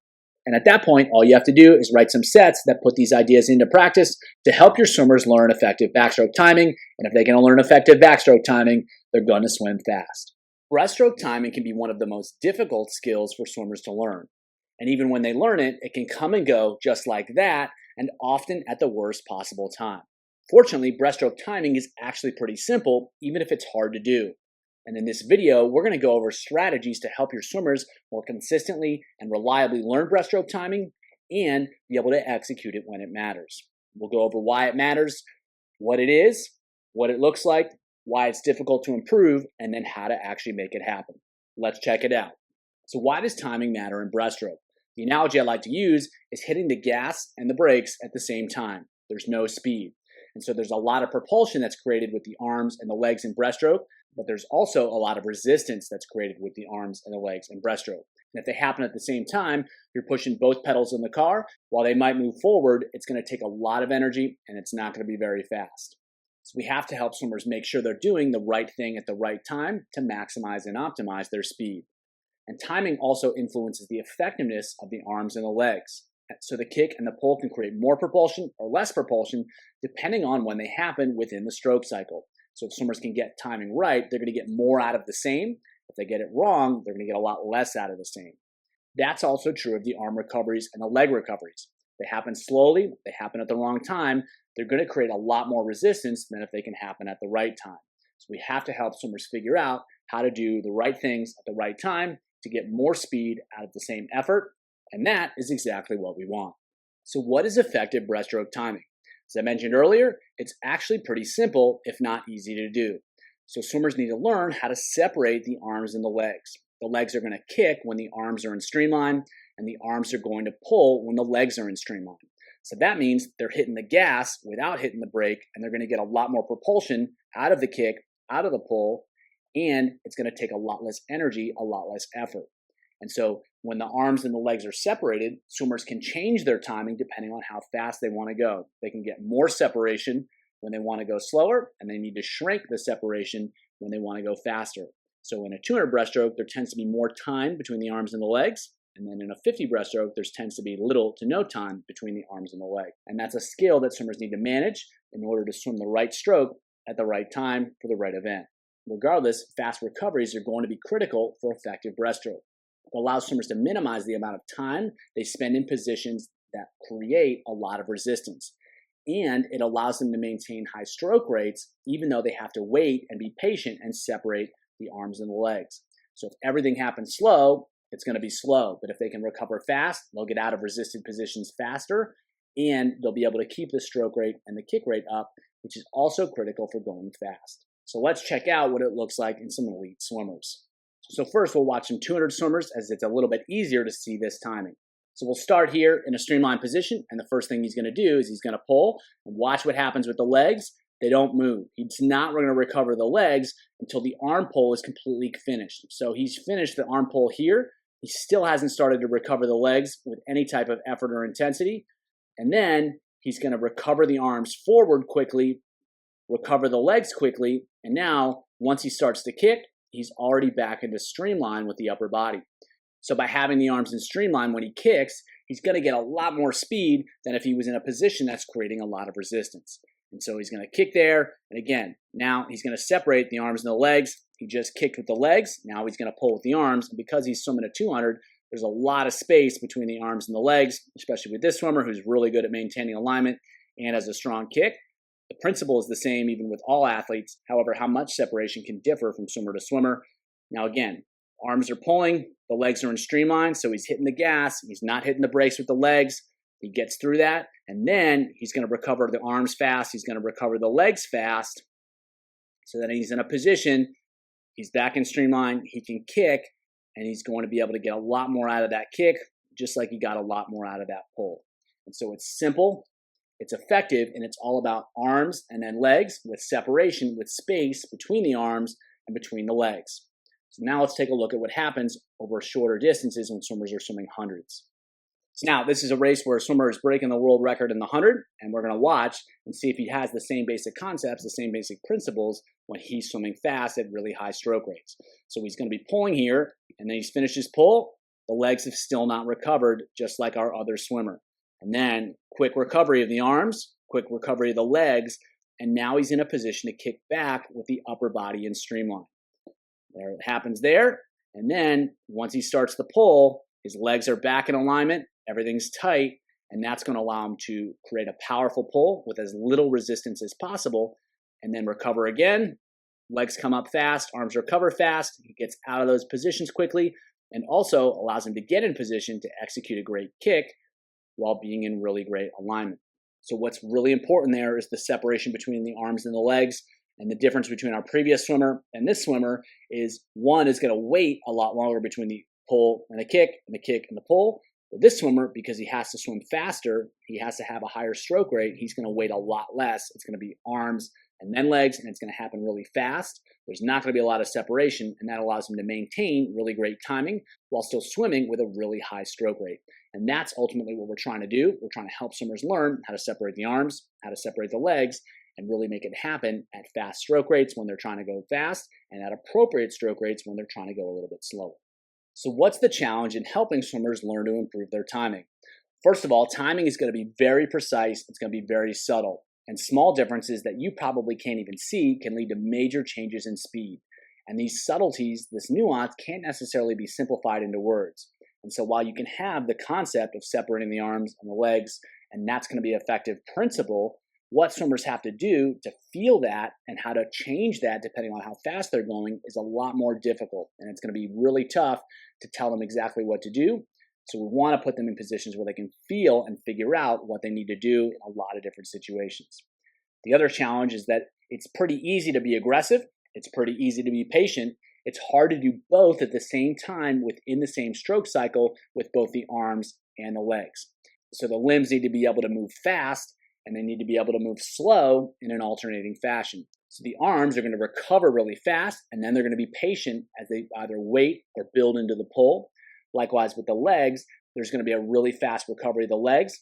Then they're going to be effective with the kick, and then they have to wait in order to initiate the next recovery. And so that combination can be really tough for swimmers to feel and understand. There's also no perfect timing. You can't tell a swimmer exactly what they need to do to execute perfect timing because it changes with speed. So swimmers are going to have to be able to modify what they do to change how fast they want to go. Effective timing also changes between individuals based upon their kicking abilities and their pulling abilities, as well as their alignment. So if you look back at the first swimmer we watched, he had really great alignment, really great kick, and that allowed him to be a lot more patient in the front of the stroke. If a swimmer's creating more resistance, they have a terrible kick, they can't afford to swim with that timing because they have to get back into the next pull to start creating speed again. Timing also changes with fatigue. And a perfect example of this is in 200 breaststroke races, a lot of times you'll see swimmers pick up the stroke rate on the last 50 because, again, with fatigue, with a smaller amount of time that they have left to swim, they're going to use a different timing. It's not going to be the same timing throughout a single race, and that's a nuance that swimmers have to be able to manage and control in order to create the speed that they want. So even though breaststroke timing is relatively simple from a conceptual standpoint, we have all these challenges we have to overcome, which is one of the reasons that a lot of swimmers really struggle to improve and maintain effective breaststroke timing. So now let's talk solutions. We have to find a way for swimmers to feel these key skills, We're going to have to find a way to help them understand the balance between aggression and patience. And we're going to have to help them learn how to modify their timing for the different events as they fatigue and figure out the best timing that's going to work well for them. We're going to go over 3 different drills that can be really useful for helping swimmers feel these key skills. Then we're going to go over 3 performance strategies that you can use with any drills and regular breaststroke swimming as well, so you can further help swimmers figure out how to swim with great timing, do so consistently, and do so reliably. Underwater breaststroke is probably my starting point for helping swimmers execute great breaststroke timing, because for whatever reason, they always seem to do it really, really well. Swimmers of all ability levels seem to execute great timing when they swim breaststroke underwater. They go the arms, then they go the legs. They go the arms, then they go the legs. They go the arms, then they go the legs. They seem to be able to feel losses of speed, so they change the stroke to minimize speed loss. And so that's a really powerful tool. It's a really powerful strategy because instantly you can help swimmers feel how to execute great breaststroke timing, even though they're underwater. So while it's pretty easy to get a powerful change, implementation here is critical so you can actually help them learn to do that skill, execute that timing when they're actually swimming breaststroke. So you want to integrate it into full stroke swimming whenever you can. So you do a 25 underwater, you do a 25 over the surface. So you're alternating and incorporating underwater breaststroke with other drills or full stroke breaststroke swimming so they can learn how to do it on the surface. You also want to challenge it in a lot of different ways, and so we'll talk a little bit more about that later, but stuff like using speed, using resistance, different stroke counts, different stroke rates. So that's all going to help them learn how to modify and be really effective with underwater breaststroke and therefore their timing. The only thing that doesn't make this a perfect drill is that it's performed underwater. And so you have that hypoxic challenge, which can make it more difficult, especially with younger swimmers. They're not really good at holding their breath, and it may not necessarily be safe. So you have to be creative with how you use it and how you can get a lot of repetitions in, even though they have to manage that lack of oxygen. If you can navigate those challenges, it's really, really effective for helping swimmers learn how to time their breaststroke swimming. So if we watch this particular swimmer here, this is actually the first time she had ever done this drill. I didn't tell her anything. I just told her to swim underwater, and she's executing these skills correctly. So arms, and then legs. Arms, and then legs. And so she's kicking when her hands are in line, and she's pulling when the legs are in line. And so that's exactly what we're looking for. That's exactly what we're trying to accomplish. And it tends to happen really naturally. And once we can get them in the right positions with the right basic skills, then we can start to challenge them to really help them take the next level and become a lot more resilient and a lot more effective with their timing. Next strategy is add kicks and add pulls. So 2 pulls, 1 kick, 3 pulls, 1 kick, 3 kicks, 1 pull, 2 kicks, 1 pull. And so these drills are typically thought of as strategies for improving the pull or the kick. I think they're even better for improving timing. And that's because there's a necessary separation of the arms and the legs. So the arms are going to be moving when the legs are not, or the legs are going to be moving when the arms are not. And that's the timing that we want to help swimmers feel. We want to feel how to move the arms when the legs are in streamline, how to move the legs when the arms are in streamline. By adding extra kicks or pulls, the arms or the legs are going to be held in really long positions because if they're doing extra kicks, they're going to stay in streamline with the arms and they get used to feeling those positions while still executing either a kick or a pull. So the nature of the drill really forces separation, and that's exactly what we're looking for. The other thing is that it helps swimmers learn how to create separation and have really high limb speeds. As we saw in the 100 swimmer earlier, he still had to move his limbs really fast, but he still had to create separation. And again, aggression and patience, making sure that those exist simultaneously is difficult to do. And so if you have swimmers do 2 pulls, 1 kick really fast, they're going to move the arms really fast, but there's still separation between the arms and the legs. So they learn how to be patient with either the arms or the legs, and they learn how to be aggressive with the opposite, whether that's the arms or the legs. And that's a really key skill, is it can help them feel how to be aggressive and how to be patient. And again, they can't really do it wrong.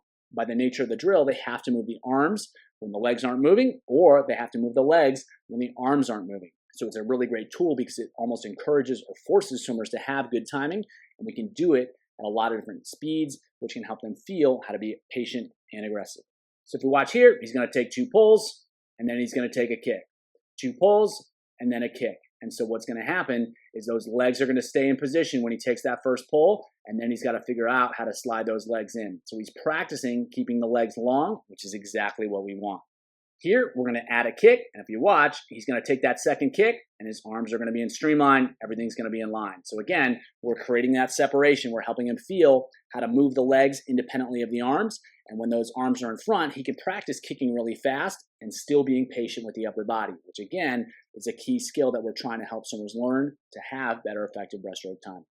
The last drill that I really like to use, I call delay breaststroke. And so while the first drills more or less encourage swimmers to have effective timing and in some ways required it, this approach is a little bit more cognitive, but it helps swimmers figure out and feel how to change their timing to change their speed. So what swimmers are going to do is they're going to pull, they're going to wait, they're going to delay the kick, and then they're going to kick. So they're going to consciously separate arms and legs. Pull, wait, kick. They're going to get separation because they're choosing to do so. And then they can learn to change how much separation they have in order to create speed. So what this is really helpful for is helping them learn how to control their timing by increasing or decreasing the separation. That can create speed without having to change effort or limb speed. So if they have a really big space between the arms and the legs, they're not going to swim super fast. If they can shrink that down to almost nothing, they're going to swim faster even if they don't change anything else. And so that's a really important thing for them to learn, is that they can control their timing, and they can control their timing to create speed. And the more they have control, the more likely it is they're going to be able to get their timing back when they lose it, whether that's in practice, whether that's in warm-up, or even when that's in the middle of a race. If they panic a little bit, they kind of freak out, they overswim it a little bit. If they have control, they can find a way to get it back. And I've seen swimmers save races because they had the skill, the awareness to control their timing, and this is a great way to help swimmers learn it. So if we watch here, he's going to pull, he's going to wait, he's going to kick. Pull, wait, kick. And so he's keeping the delay the same here. What you can have swimmers do is you can mess around with different amounts of delays while they're descending or building or whatever you want to do. But the idea here is that there's conscious separation between the arms and the legs. Once they can feel that, once they can control that, then we can start to influence that to help them learn how to find better timing, adjust their timing, and ultimately swim faster. Regardless of the drills you're using, or if you're just swimming full stroke breaststroke, adding speed can be really powerful for helping swimmers change and influence and improve their timing. We showed in the videos, speed affects timing, and so if swimmers can be exposed to different speeds, they're more likely to be able to figure out how to control their timing. You want to have swimmers learn how to execute great timing in a lot of different situations, and you want to use speed and manipulate speed in order to create those different situations. The more situations they can perform in, the more control. And if swimmers have control, they're going to be able to choose their timing. They can choose their timing, they can influence it, and use that in order to swim faster. And so using building strategies and descending strategies to create variation is key.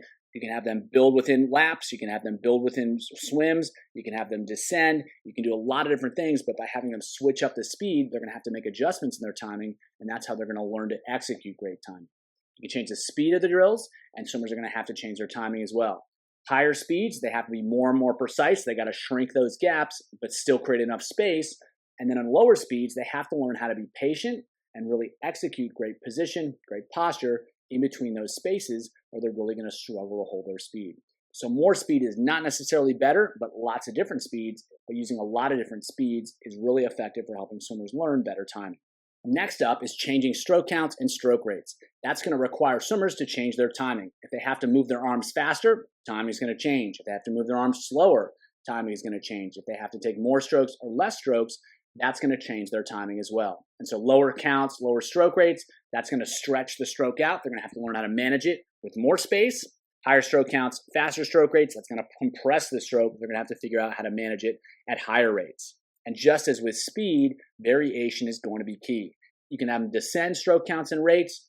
You can have them ascend stroke counts and rates. You can have them alternate between faster and slower, higher or lower. And you can also add in speed requirements for some of these. So the idea here is getting swimmers to execute in a lot of different situations. The more situations, the better. And challenging stroke counts, stroke rates is a great way to do it.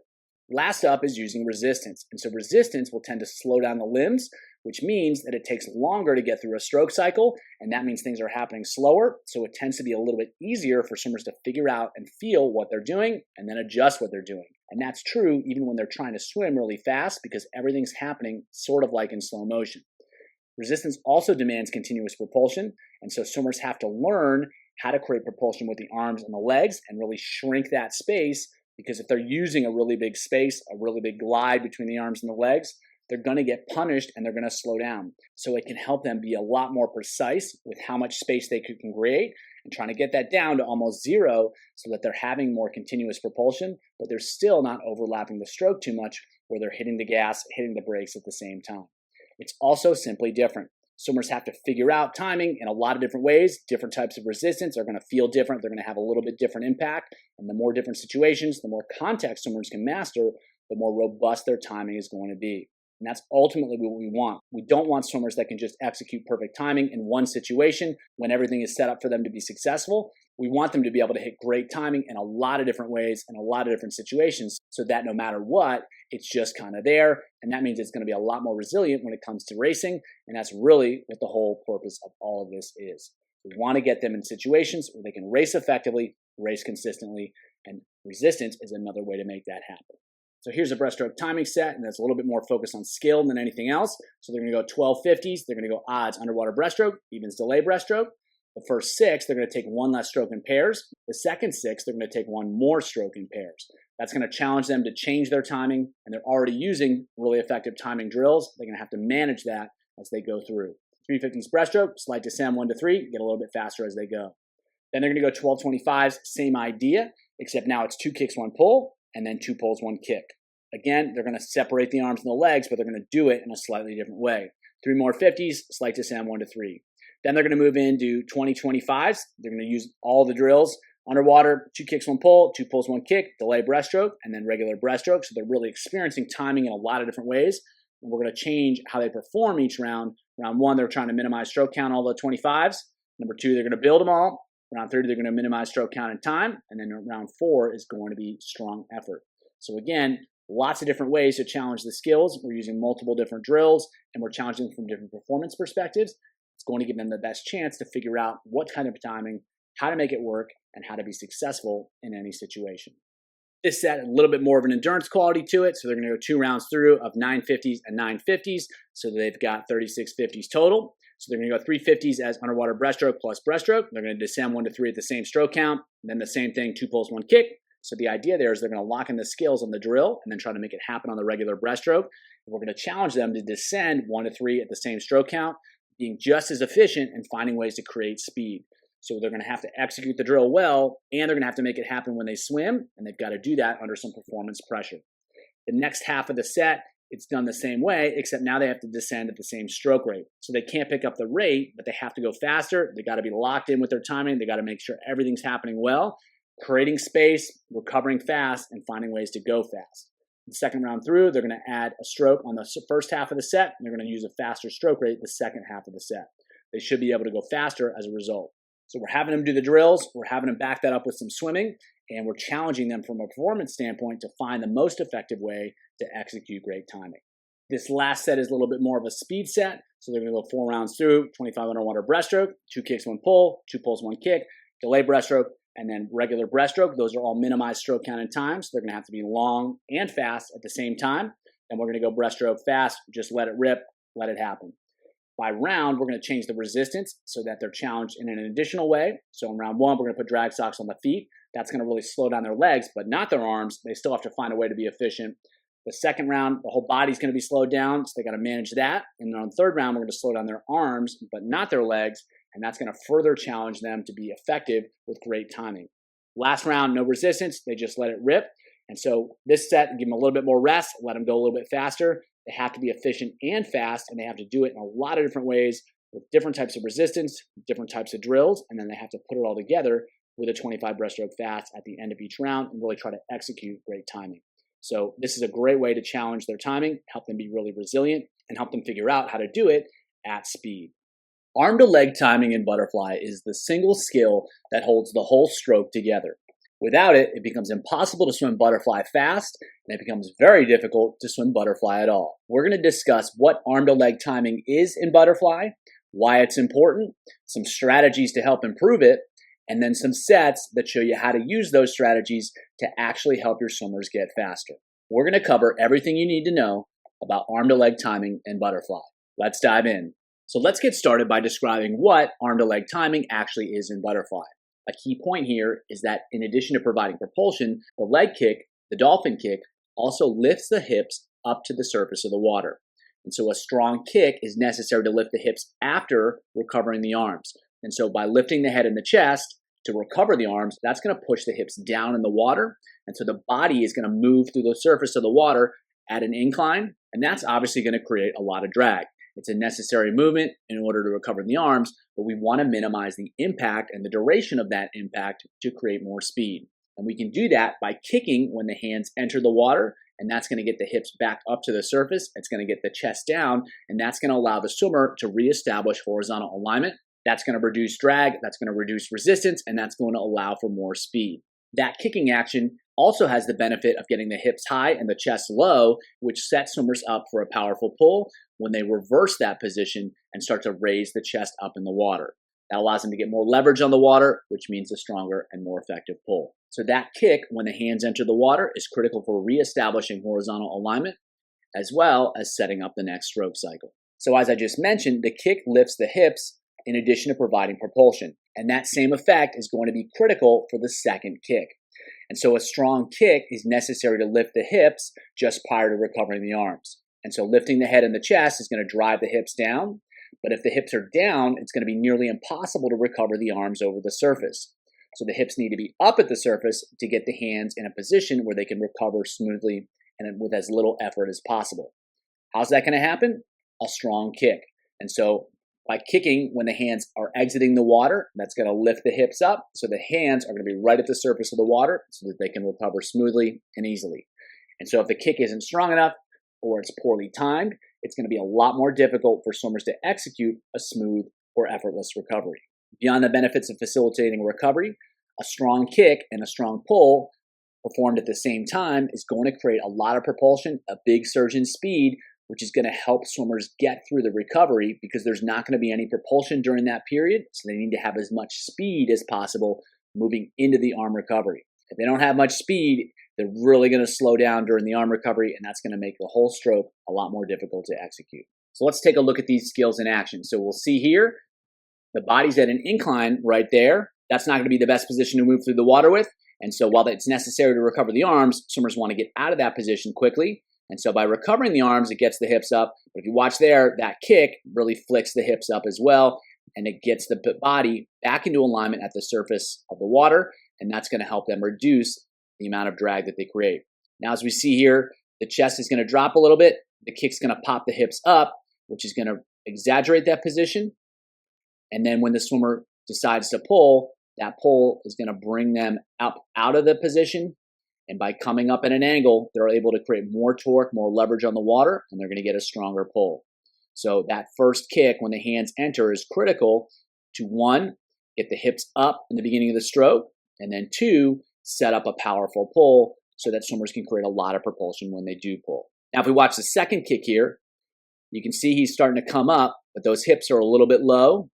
And watch the kick here. You can see right there, those hips rise up to the surface, and it's going to be much easier for him to recover the arms. So we'll watch how much the hips elevate here. So from this position all the way through the kick up to there, it's a much higher position in the water, which is going to make it much easier to recover the arms over the surface. So we'll watch the whole thing one more time. You can see that incline of the body position and the body alignment. And then they're going to try to get out of that. They're going to kick there. That's going to pop the hips up, get them back into alignment, and then set up this pull here. And then the second kick is going to pop the hips up to the surface, make it much easier to recover the arms. And so the arm to leg timing is key. The legs have to kick when the arms enter to reestablish alignment and get the pull set up. And then the kick has to happen when the arms exit in order to create a smooth and effective recovery. If butterflies are missing out on one or both of these kicks, it's going to be really, really, really difficult to swim effective butterfly simply because they're really going to struggle to minimize resistance and they're going to struggle to create a lot of propulsion. So making sure that the arms and the legs are working in concert, they're doing the right thing at the right time, is key for fast butterfly. So let's reiterate why arm to leg timing is so important in butterfly. First of all, it facilitates effective arm recoveries. If the hips are underwater when swimmers are trying to recover the arms, it's just not going to work. They're going to either drag the arms through the water or they're going to have to really lift and pull the arms over the surface, which is going to be exhausting. In either case, more work for less speed. Kick timing also facilitates better alignment. If the hips don't come up at the front of the stroke, that means more drag and less speed. A strong kick upon entry can solve that problem by getting everything back into alignment. Lastly, great timing facilitates more propulsion. With high hips and a low chest, swimmers can create more leverage with the pull. They can go from low to high and really get on top of it. And then combining the kick and the finish of the pull creates a lot of speed heading into the arm recovery where there's not going to be any propulsion. So it's critical that swimmers accelerate as much as possible. So arm to leg timing really is key for the entire stroke because it allows for recoveries, it allows for better alignment, and then it also allows for more propulsion, which is everything swimmers need in order to go fast. So whereas a mediocre pull can produce mediocre results, so what makes arm to leg timing difficult for swimmers to learn in butterfly? First, the stroke doesn't work if the timing isn't right. Swimmers get in a situation where they can't practice effective butterfly because they can't get the timing right, and they can't get the timing right because they can't practice effective butterfly. Butterfly is particularly challenging in that respect. Timing is also all about precision. It's about doing the right thing at the right time, and a fraction too early or a fraction too late doesn't necessarily work. So while a moderately effective pull is going to create a moderate amount of propulsion, moderately effective timing isn't going to produce much of anything at all. It either has to be right or it doesn't really work. From a coaching standpoint, timing is also difficult to describe. It's not a specific action, it's more about the relationship between different actions, and so it's hard to tell swimmers, do this with your arm, do this with your leg, because it's about doing multiple things at exactly the right time. Lastly, timing changes slightly with speed, and so there's not necessarily a perfect timing, there's a perfect timing for a certain swimmer in a certain context. And so that makes it even more difficult because it's hard to be really prescriptive because swimmers are going to have to learn to adapt their timing depending on what they're trying to do. For all these reasons, it can be difficult to help swimmers learn effective arm to leg timing. Having discussed what timing is, why it matters, and the challenge of learning timing, let's get into the solutions. So we're going to go over a couple drills that I find to be really effective for helping swimmers improve their butterfly timing. We're going to go over a couple training strategies that can be really helpful for improving timing. And we'll go over 3 different sets that you can use as a starting point to either implement or modify to help swimmers start improving their timing. So as I mentioned earlier, learning butterfly can be challenging because they have to practice the stroke to get the timing right, and they got to get the timing right to practice the stroke. And if they can't figure it out, it becomes difficult to get the work in to try to figure it. And that can create a frustrating cycle, which limits progress. One of my favorite strategies is using one-arm butterfly because it breaks that cycle. It allows swimmers to practice butterfly in a less demanding situation. It reduces the recovery demand, but it maintains the rhythm of the stroke. And so swimmers can learn effective timing without having to swim full stroke. They can focus on kicking when the hands enter and kicking when the hands exit, and they can do that in a way that's very similar to regular butterfly. And once they're able to figure out the timing with one-arm butterfly, it's a lot easier to transition into regular butterfly. And once they can swim regular butterfly, they can really figure out the timing while actually swimming butterfly. I like to use both arm up variations and arm down. And what I mean by that is the non-working arm can be held up in front of the head, or it can be held down by the side. And when it's down by the side, there's going to be more undulation to the stroke. And when it's up in front of the head, it's going to be a flatter stroke. Both are effective. It's just a little bit different. So here's a quick example of one-arm butterfly. And you can see with this swimmer, kicking when the hands exit and kicking when the hands enter. So it's the same basic rhythm as regular butterfly without the recovery demands. And that provides them with the opportunity to learn effective kick timing within the actual rhythm of the stroke. So this is the arm down version. And as you'll see, there's a little bit more undulation to the stroke, and that extra undulation provides a little bit more variety, and it provides a different feel as compared to the arm up version. And if swimmers are having trouble getting enough undulation, this can be a more effective option. If swimmers are undulating too much, you probably want to go with the hand up version. So to recap one-arm butterfly, it allows swimmers to practice effective timing within the rhythm of regular butterfly, but at a much lower demand because both arms aren't recovering over the water. It's just one arm recovering over the water. And you can change the drill a little bit by either having the hand up in front of the head or down at the hips. Down by the hips, they'll get a little bit more undulation. And when the hand's up in front of the head, it's going to be a slightly flatter stroke. When swimmers are struggling with their timing, this can be a great place to start, and it can create a great foundation for effective timing while swimming full stroke butterfly. The next drill I like to use is head up butterfly. And so as we talked about earlier, the second kick when the hands are exiting the water gets the hips up so that the arms can be recovered. So if we want to encourage a stronger kick, what we can do is drive the hips down further. That's going to challenge swimmers to get even harder to get the hips back up to the surface to allow for a smooth recovery. How do you do that? You have them swim with the head up. The hips are going to be lower, and swimmers are going to struggle to recover the arms. As a result, they're going to have to kick harder and at the right time to get the hips back up on the surface. So rather than telling them to kick strongly or kick at the right time, simply exaggerate the challenge, and that's going to push swimmers to a harder and better timed kick.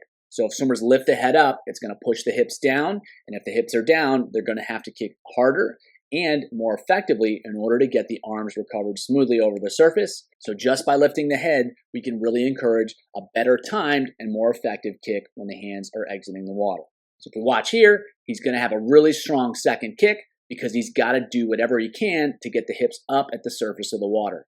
And so just by lifting the head, we can really encourage more effective timing and a stronger kick because swimmers have to have a strong kick. They have to time it well in order to recover the arms. And so it's a simple way to get the change we want without having to provide a lot of instruction. So having seen it in action, you can see how that second kick is going to be really strong, really powerful, and swimmers are going to instinctively execute it at the right time because if they don't, they're not going to be able to recover the arms. And the challenge of recovering the arms is going to be great feedback. It's going to let them know if they're being successful or not, and it's going to do so immediately. So they really start to figure out how hard they have to kick and when they have to kick by keeping the head up. In terms of a more generalized training strategy, one thing I really like for improving butterfly timing is adding resistance. And so the resistance builds more awareness while also increasing the challenge of recovering the arms effectively. And so there's two ways to do this. You can either use resisted swimming or you can use drag socks. They're both effective and they have a different impact. So with resisted swimming, especially with a parachute, the hips are almost always pulled down. And so swimmers are going to have to create more propulsion to move forward, and they're going to have to be more precise with their timing. Their kicks are also going to have to be more effective to get the hips back up to the surface of the water, and that's going to encourage a stronger kick and a better timed kick. So by making things more difficult, swimmers are going to have to be more forceful with their kicks, and they're going to have to time those kicks better in order to make forward progress down the pool. Drag socks can be particularly useful because they can help swimmers feel their feet and the impact of the timing. Having the resistance on the feet creates a lot more awareness of where the feet are and what they're actually doing. For swimmers that are struggling to feel what their kick is doing, this can be really helpful. The drag socks also make it more difficult to move the feet through the water, so swimmers are going to have to be more forceful with their kicking, and they're going to have to be better with their timing because if they're a little bit late, they're a little bit early, if they're not executing it right, they're not going to be able to easily correct because it's a lot more difficult to move the foot through the water. So they're going to have to be more effective with their kicking, and they're going to have to be more precise with their kicking. So resistance can be really difficult because it helps to build awareness of the impact of the kick, and it also makes it more difficult to execute great kick timing. For both those reasons, adding resistance can be a really powerful strategy for improving arm to leg timing in butterfly. Another really effective strategy is adding fins. And just like with adding resistance, it can help swimmers become more aware of what their feet are doing and the impact of the kick. A lot of swimmers don't have great awareness, they can't really feel what their feet are doing, and they can't feel the impact of an effective kick. And so for swimmers that are struggling, fins can dramatically increase awareness of the feet, and then once they have more awareness, they can start to influence what they're doing, which is going to help them better use the kick and better time the kick to facilitate great butterfly. Fins also provide a novel stimulus. They help swimmers feel effective timing in a totally different way, and they're really going to be aware of the impact of the kick because the kick is going to be a lot more effective when wearing fins. And so for those that can't really feel it, that really struggle, using fins can help them lock in on effective timing, and it can help them feel how kicking can shift hip position, which can in turn power the rest of the stroke. Fins also allow swimmers to practice these skills at faster speeds. And so for swimmers that can execute pretty solid timing at slower speeds but struggle at faster speeds, fins can be really useful for helping them figure out how to make it happen when swimming fast. And again, this provides a novel stimulus, novelty, variety. They're both really valuable and really important for facilitating improvement in skill. And the third strategy, which I use for almost all skill development, is to ask for performance. And so you want to use stroke counts, you want to use stroke rates, you want to use speed, and you want to use them in different combinations to push and challenge swimmers to find ways to swim better even when they're using drills. So you can use the drills, you can use the sensory activities and then perform. So for instance, you can have them do 350s one-arm butterfly and then do 250s butterfly descend by round, or you can actually have them perform during the drills, during the sensory activities themselves. So 3 100s one-arm butterfly, they're going to descend 1 to 3 at the same stroke count, and then 225s butterfly. So by challenging swimmers to change stroke counts, to change speed, to change stroke rate, they necessarily have to swim differently. And when they're doing that with drills, that's going to help them explore and find different solutions. And by doing that with either drills or full stroke swimming, that's going to force them to explore. And when they explore, they're a lot more likely to find effective solutions. They find effective solutions, they're going to improve their skills, and they're going to go faster. So here's the first set for arm to leg timing in butterfly. They're going to go 3 rounds through this. They're going to start off with 250s, one arm butterfly. They're going to build both 25s. First one arm by the side, second one's arm in front. Then they're going to go 225s head up butterfly with fins, then 225s butterfly with fins. Then they're going to go 425s where they go 3 cycles of head up butterfly and then swim butterfly into the wall. Then they're going to go 225s butterfly solid effort. So we're using our 2 drills here. We're using fins. We're having them build some of the 25s. We're challenging them in different ways. The goal is to find the rhythm of the stroke on those 250s, and then we'll exaggerate that strong second kick on the 225s. They'll try to figure it out and apply that second kick on the next 225s. And then on the final 625s, without the added benefit of the fins, they're going to establish a strong second kick on those first 3 cycles of head up butterfly. And then they're going to try to maintain that strong second kick all the way into the wall, 225s to put it all together. So this is more of a skill-based set. There's not a huge challenge from a physical perspective, but it allows swimmers to explore and feel effective timing in lots of different ways.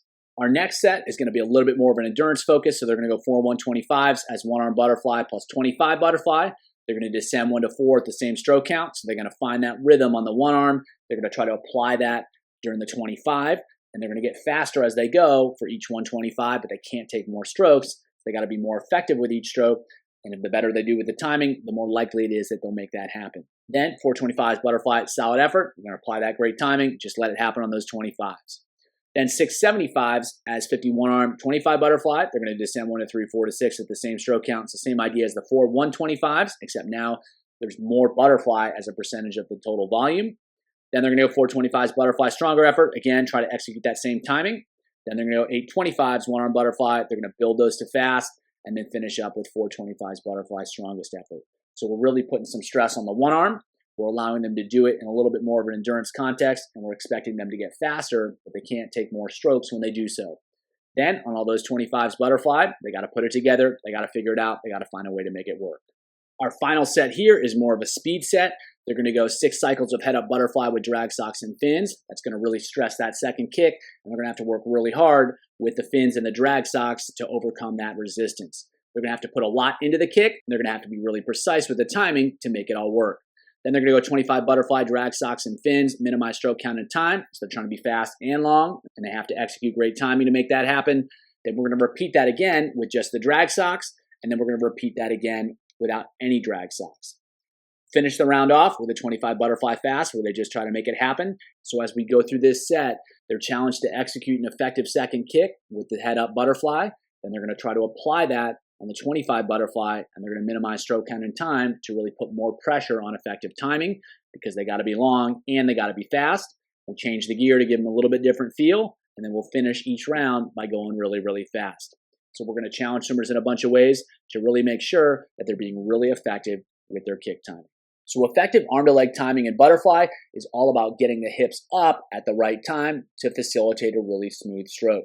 The kick needs to happen when the hands enter to get everything back in line and set up for the pull. And the kick needs to happen when the hands exit so that the hips can be up at the surface to facilitate a smooth recovery. It's simple in concept, but it can be difficult for swimmers to learn because of the challenge of recovering the arms. And if the timing's not quite right, butterfly can be really hard to perform.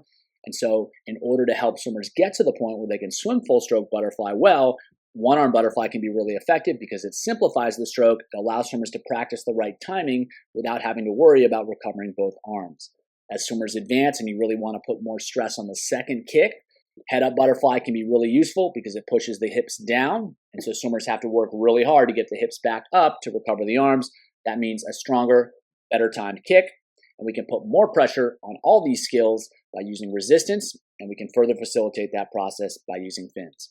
Arm to leg timing is a key skill in butterfly, and now you have a better sense of what it is and how to improve it. There's a lot going on when the hands enter the water in butterfly, and if swimmers don't get it right, it can be very difficult to swim fast and sustainable fly. On the other hand, if swimmers can do the right thing at the right time, it's going to unlock speed and endurance that's going to help them swim much faster in races.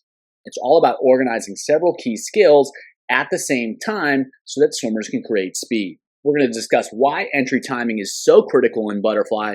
We're going to discuss what it is. We're going to take a look at what it is. We're going to go over why it's difficult to improve. We're going to go over how to improve it.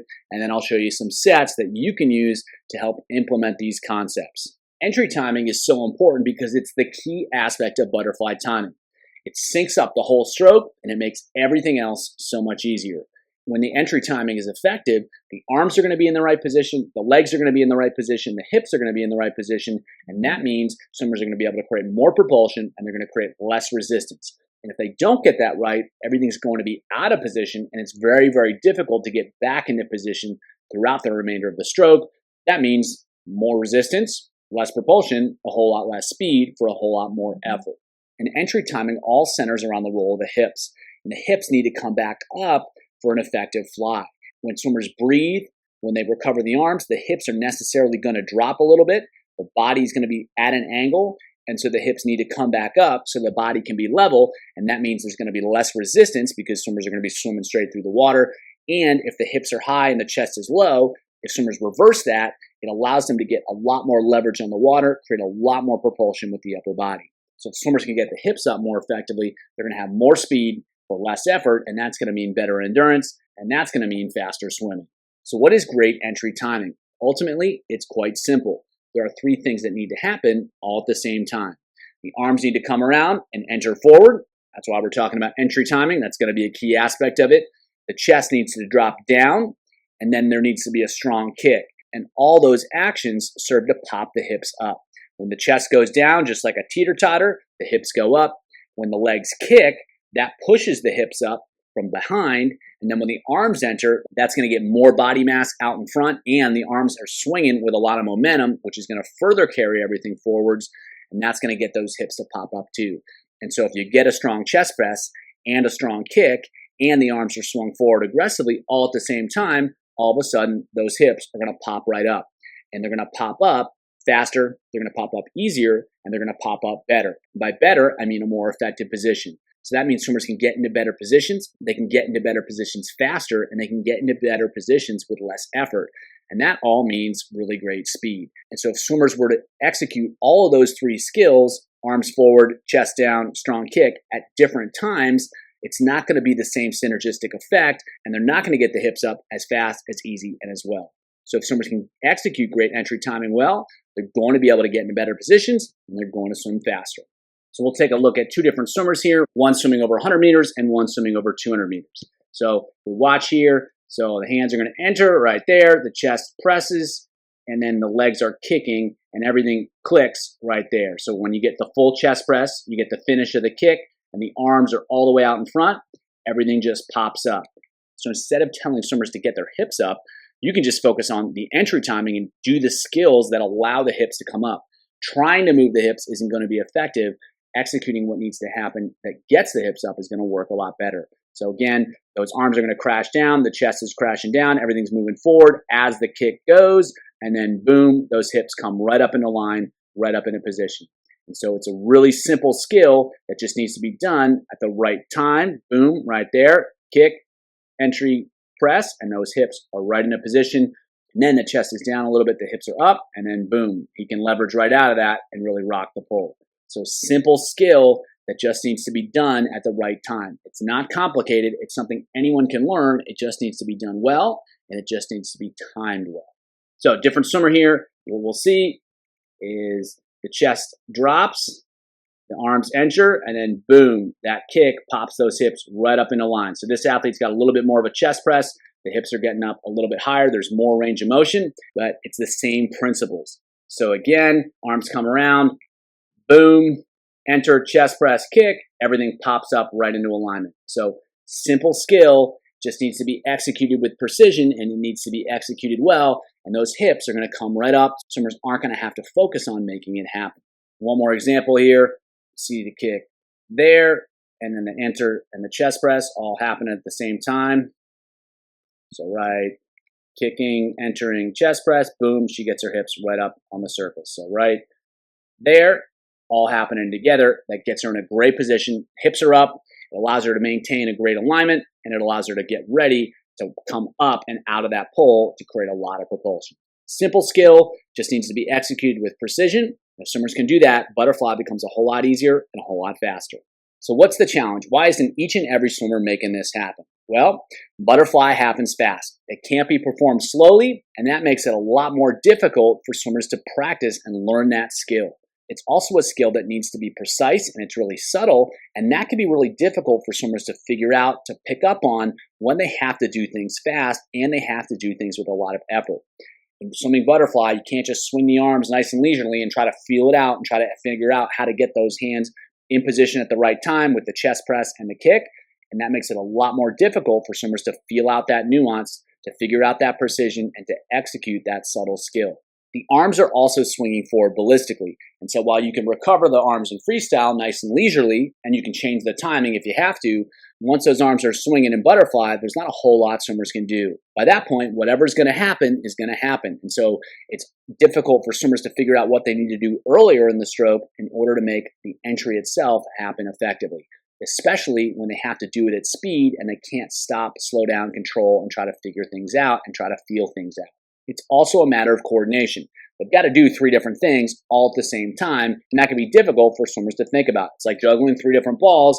If they focus on one, they lose track of another. And so, again, that's made more difficult by butterfly itself because it can't be performed particularly slowly. And with the ballistic nature of the arm recovery, it's hard to figure out all 3 skills at the same time when swimmers have to do it. In most cases, they have to figure out under pressure, and they have to figure it out when they're swimming relatively tired because butterfly can be challenging. And especially if they don't have good entry timing, butterfly will be really challenging. So a lot of things that need to be overcome in order to help swimmers learn this critical skill. For solutions, we have to overcome the challenges we just discussed. We have to find a way to slow butterfly down without ruining the timing of the stroke. We also have to find a way to help swimmers navigate those ballistic recoveries in a way that they can manage, and we have to find a way to help swimmers learn to coordinate these 3 separate actions. Or we need to find strategies that almost force swimmers to coordinate those actions effectively, so that way they can figure out what it feels like and how to do it. So especially relative to the other strokes, which can be performed across a range of speeds and a range of stroke rates, butterfly is a lot more restricted in that respect. And if we can solve that challenge, we can work around that, we're much more likely to help swimmers figure out how to execute great entry time. The first strategy is called skate drill, and it's effective because it's a good introduction to the skill. It's really isolated. The rhythm of the stroke really isn't there, but the arm recoveries aren't there. That makes it a lot easier to help swimmers learn how to time the chest press, the forward reach of the arms, and that kick. They can go slow, they can control it, they can get a lot of repetitions in without getting tired, and they can do so in a way that's conducive to learning, especially if they have no idea how to make it happen. Here's a way to help them figure out what it feels like. And because things are happening under less pressure, swimmers can experiment, they can feel it out, they can learn what works and what doesn't. More importantly, they can start to feel the pop of the hips when everything really works, when everything really clicks. And once they can feel it in this isolated context, it's more likely that they'll be able to feel it when actually swimming butterfly, because if they can't feel it in isolation, they're not just going to magically discover it when they're swimming fly. So what the swimmer is doing here is they're going to focus on having the arms out in front. At the same time, they're going to reach forward, they're going to press, they're going to drive that kick, and that's going to pop those hips up right there, and then they're going to pull. So that's the key aspect of it, is the hands are in front, there's the press of the chest, there's the kick, and then there's the pull all at the same time. And so while they're not actually recovering the arms and entering the arms, they're still going to reach forward, press the chest, and then pop the kick in order to make that happen. So it's a simple way to help swimmers feel how those 3 actions get the hips up right there in the front of the stroke, and then that allows them to feel that. And once they can feel it, they can start to execute it in regular butterfly. Next up is one-arm butterfly. And so the advantage here, especially relative to skate drill, is that it allows for the continuous rhythm of butterfly. Swimmers can get 2 kicks in, the arms are recovering over the water, it's a continuous motion, but now it can be slowed down because swimmers don't have to recover the arms ballistically, they can do so patiently, and it can still be performed correctly because the accurate and the true rhythm is still there. So what's really valuable is it can be performed across a range of speeds. So you can do it really slow to help swimmers figure out the timing, and you can also do it fast and challenge their timing as well. It's a lot less physically demanding because only one arm is going over the surface at a time, and so it doesn't require a lot of strength. So if swimmers are lacking that to some extent, they can still learn the key skills and the key timing, and they can get a lot more practice because it's not going to be as physically exhausting. As I mentioned earlier, it's a perfect transition from skate drill to full stroke butterfly because swimmers can now work on that same timing, but they've added the arm recovery over the water, and each stroke cycle is going to flow into the next, just like with regular butterfly. So if we watch here, what we'll see is with each stroke, he's going to enter the water, the hips come up, chest goes down. You can see the legs are down because he's just completed that kick. And so he can practice that skill at slower speeds with a lot more patience. He doesn't have to worry about the arms recovering over the water. He can do 50s, he can do 100s, he can do whatever and get a lot of practice rather than just having to force it and try to figure it out. So he's keeping his tempo up a little bit here. It can be a lot slower, it can be a lot patient, and it can certainly be faster than that too. And that helps swimmers learn to execute this skill in a lot of different contexts. It's a great transition, a great setup for full stroke butterfly.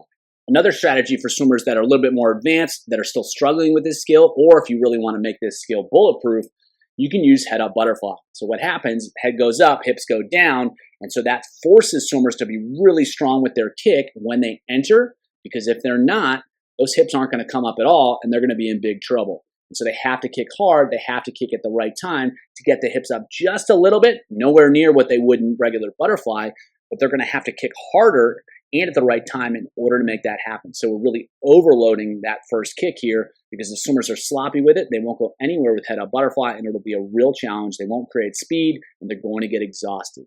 And when they put the head back down, they're going to feel the hips come up really well each time, because with the head up fly, they're not going to be coming up much at all. And so they're going to be able to feel that difference between when their head's up and the head's down. They're going to feel a difference in where the hip position is. And when they can feel those differences, now they have more awareness. The more awareness they have, the more change they can create.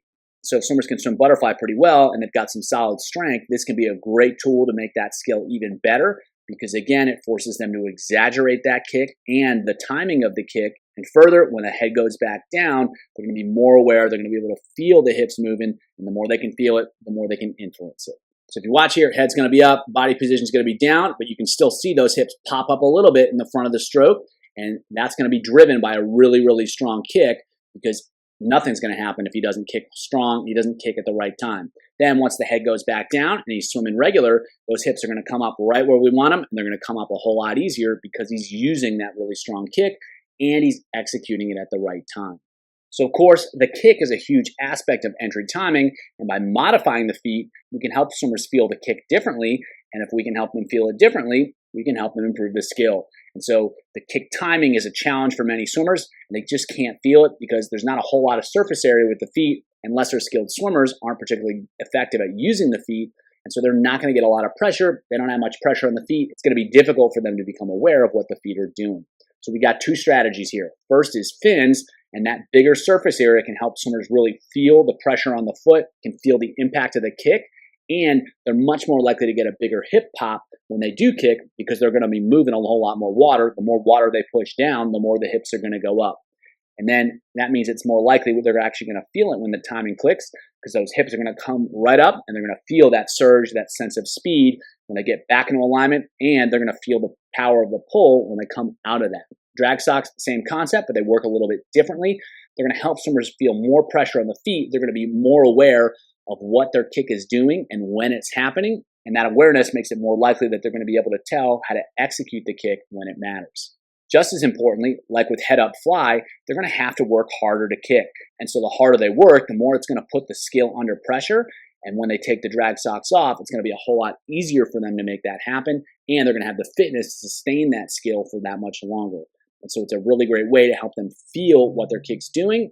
And once they can feel it, they can change it. Another effective strategy is using resistance. And again, it's all about creating awareness. When they wear the belt, they're going to be more aware of the hips, because there's going to be all that extra mass moving all over the place, and they're going to feel that, and they're going to feel the difficulty of moving that as well. And just like with the head up butterfly, you take the weight belt off, now they're going to be able to feel those hips slide right into place, and they're going to have more strength, more control over what they're doing as well. With the parachute, it's the same concept, just a little bit different mechanism. That chute's going to pull those hips down as well. So swimmers are going to have to work harder, kick more effectively, get the timing better in order to get the hips back up and back into alignment. Again, when the parachute comes off, they're going to feel those hips pop right up into place. And so both these strategies help swimmers feel whether the hips move and whether they move at the right time and in the right way.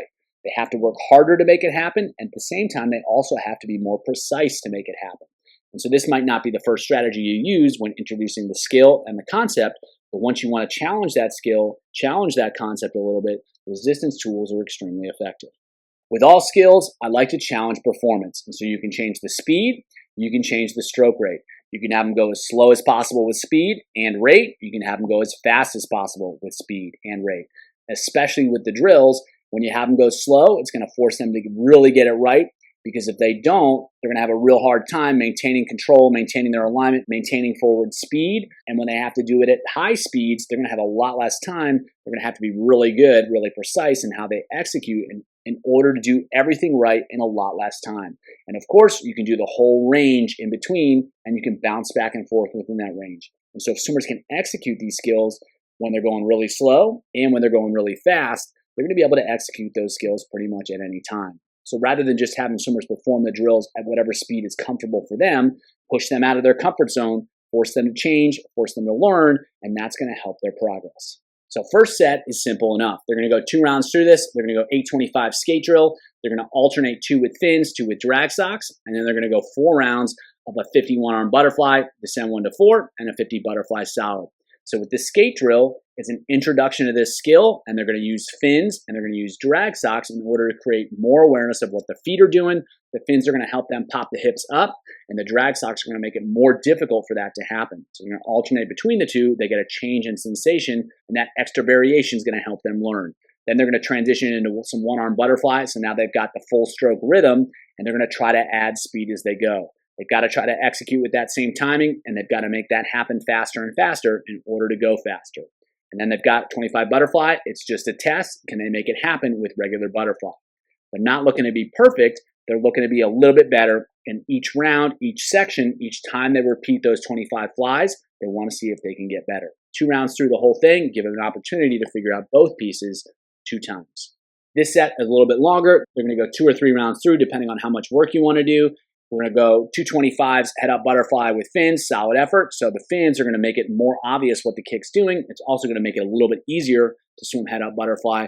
So swimmers are going to have to be effective with the kick, hit the timing, hit it really well to make sure that those hips come up. Those are going to be solid effort. And then they're going to go right into a 200 as 25 one-arm butterfly smooth. So really just feel it out, really great timing, and right into a 25 butterfly strong where they try to execute that same timing. Then they're going to repeat those 225s, and they're going to repeat a 150 instead of a 200, done the same way, but the one-arm butterfly should be solid effort now, and the 25 butterfly should be strong. Repeat the 225s again, and then we're going to go 100. The one-arm butterfly is strong, and the 25 butterfly is strong. They're going to have to be really strong with those kicks on the head-up butterfly, and they're going to try to make it happen during those longer swims.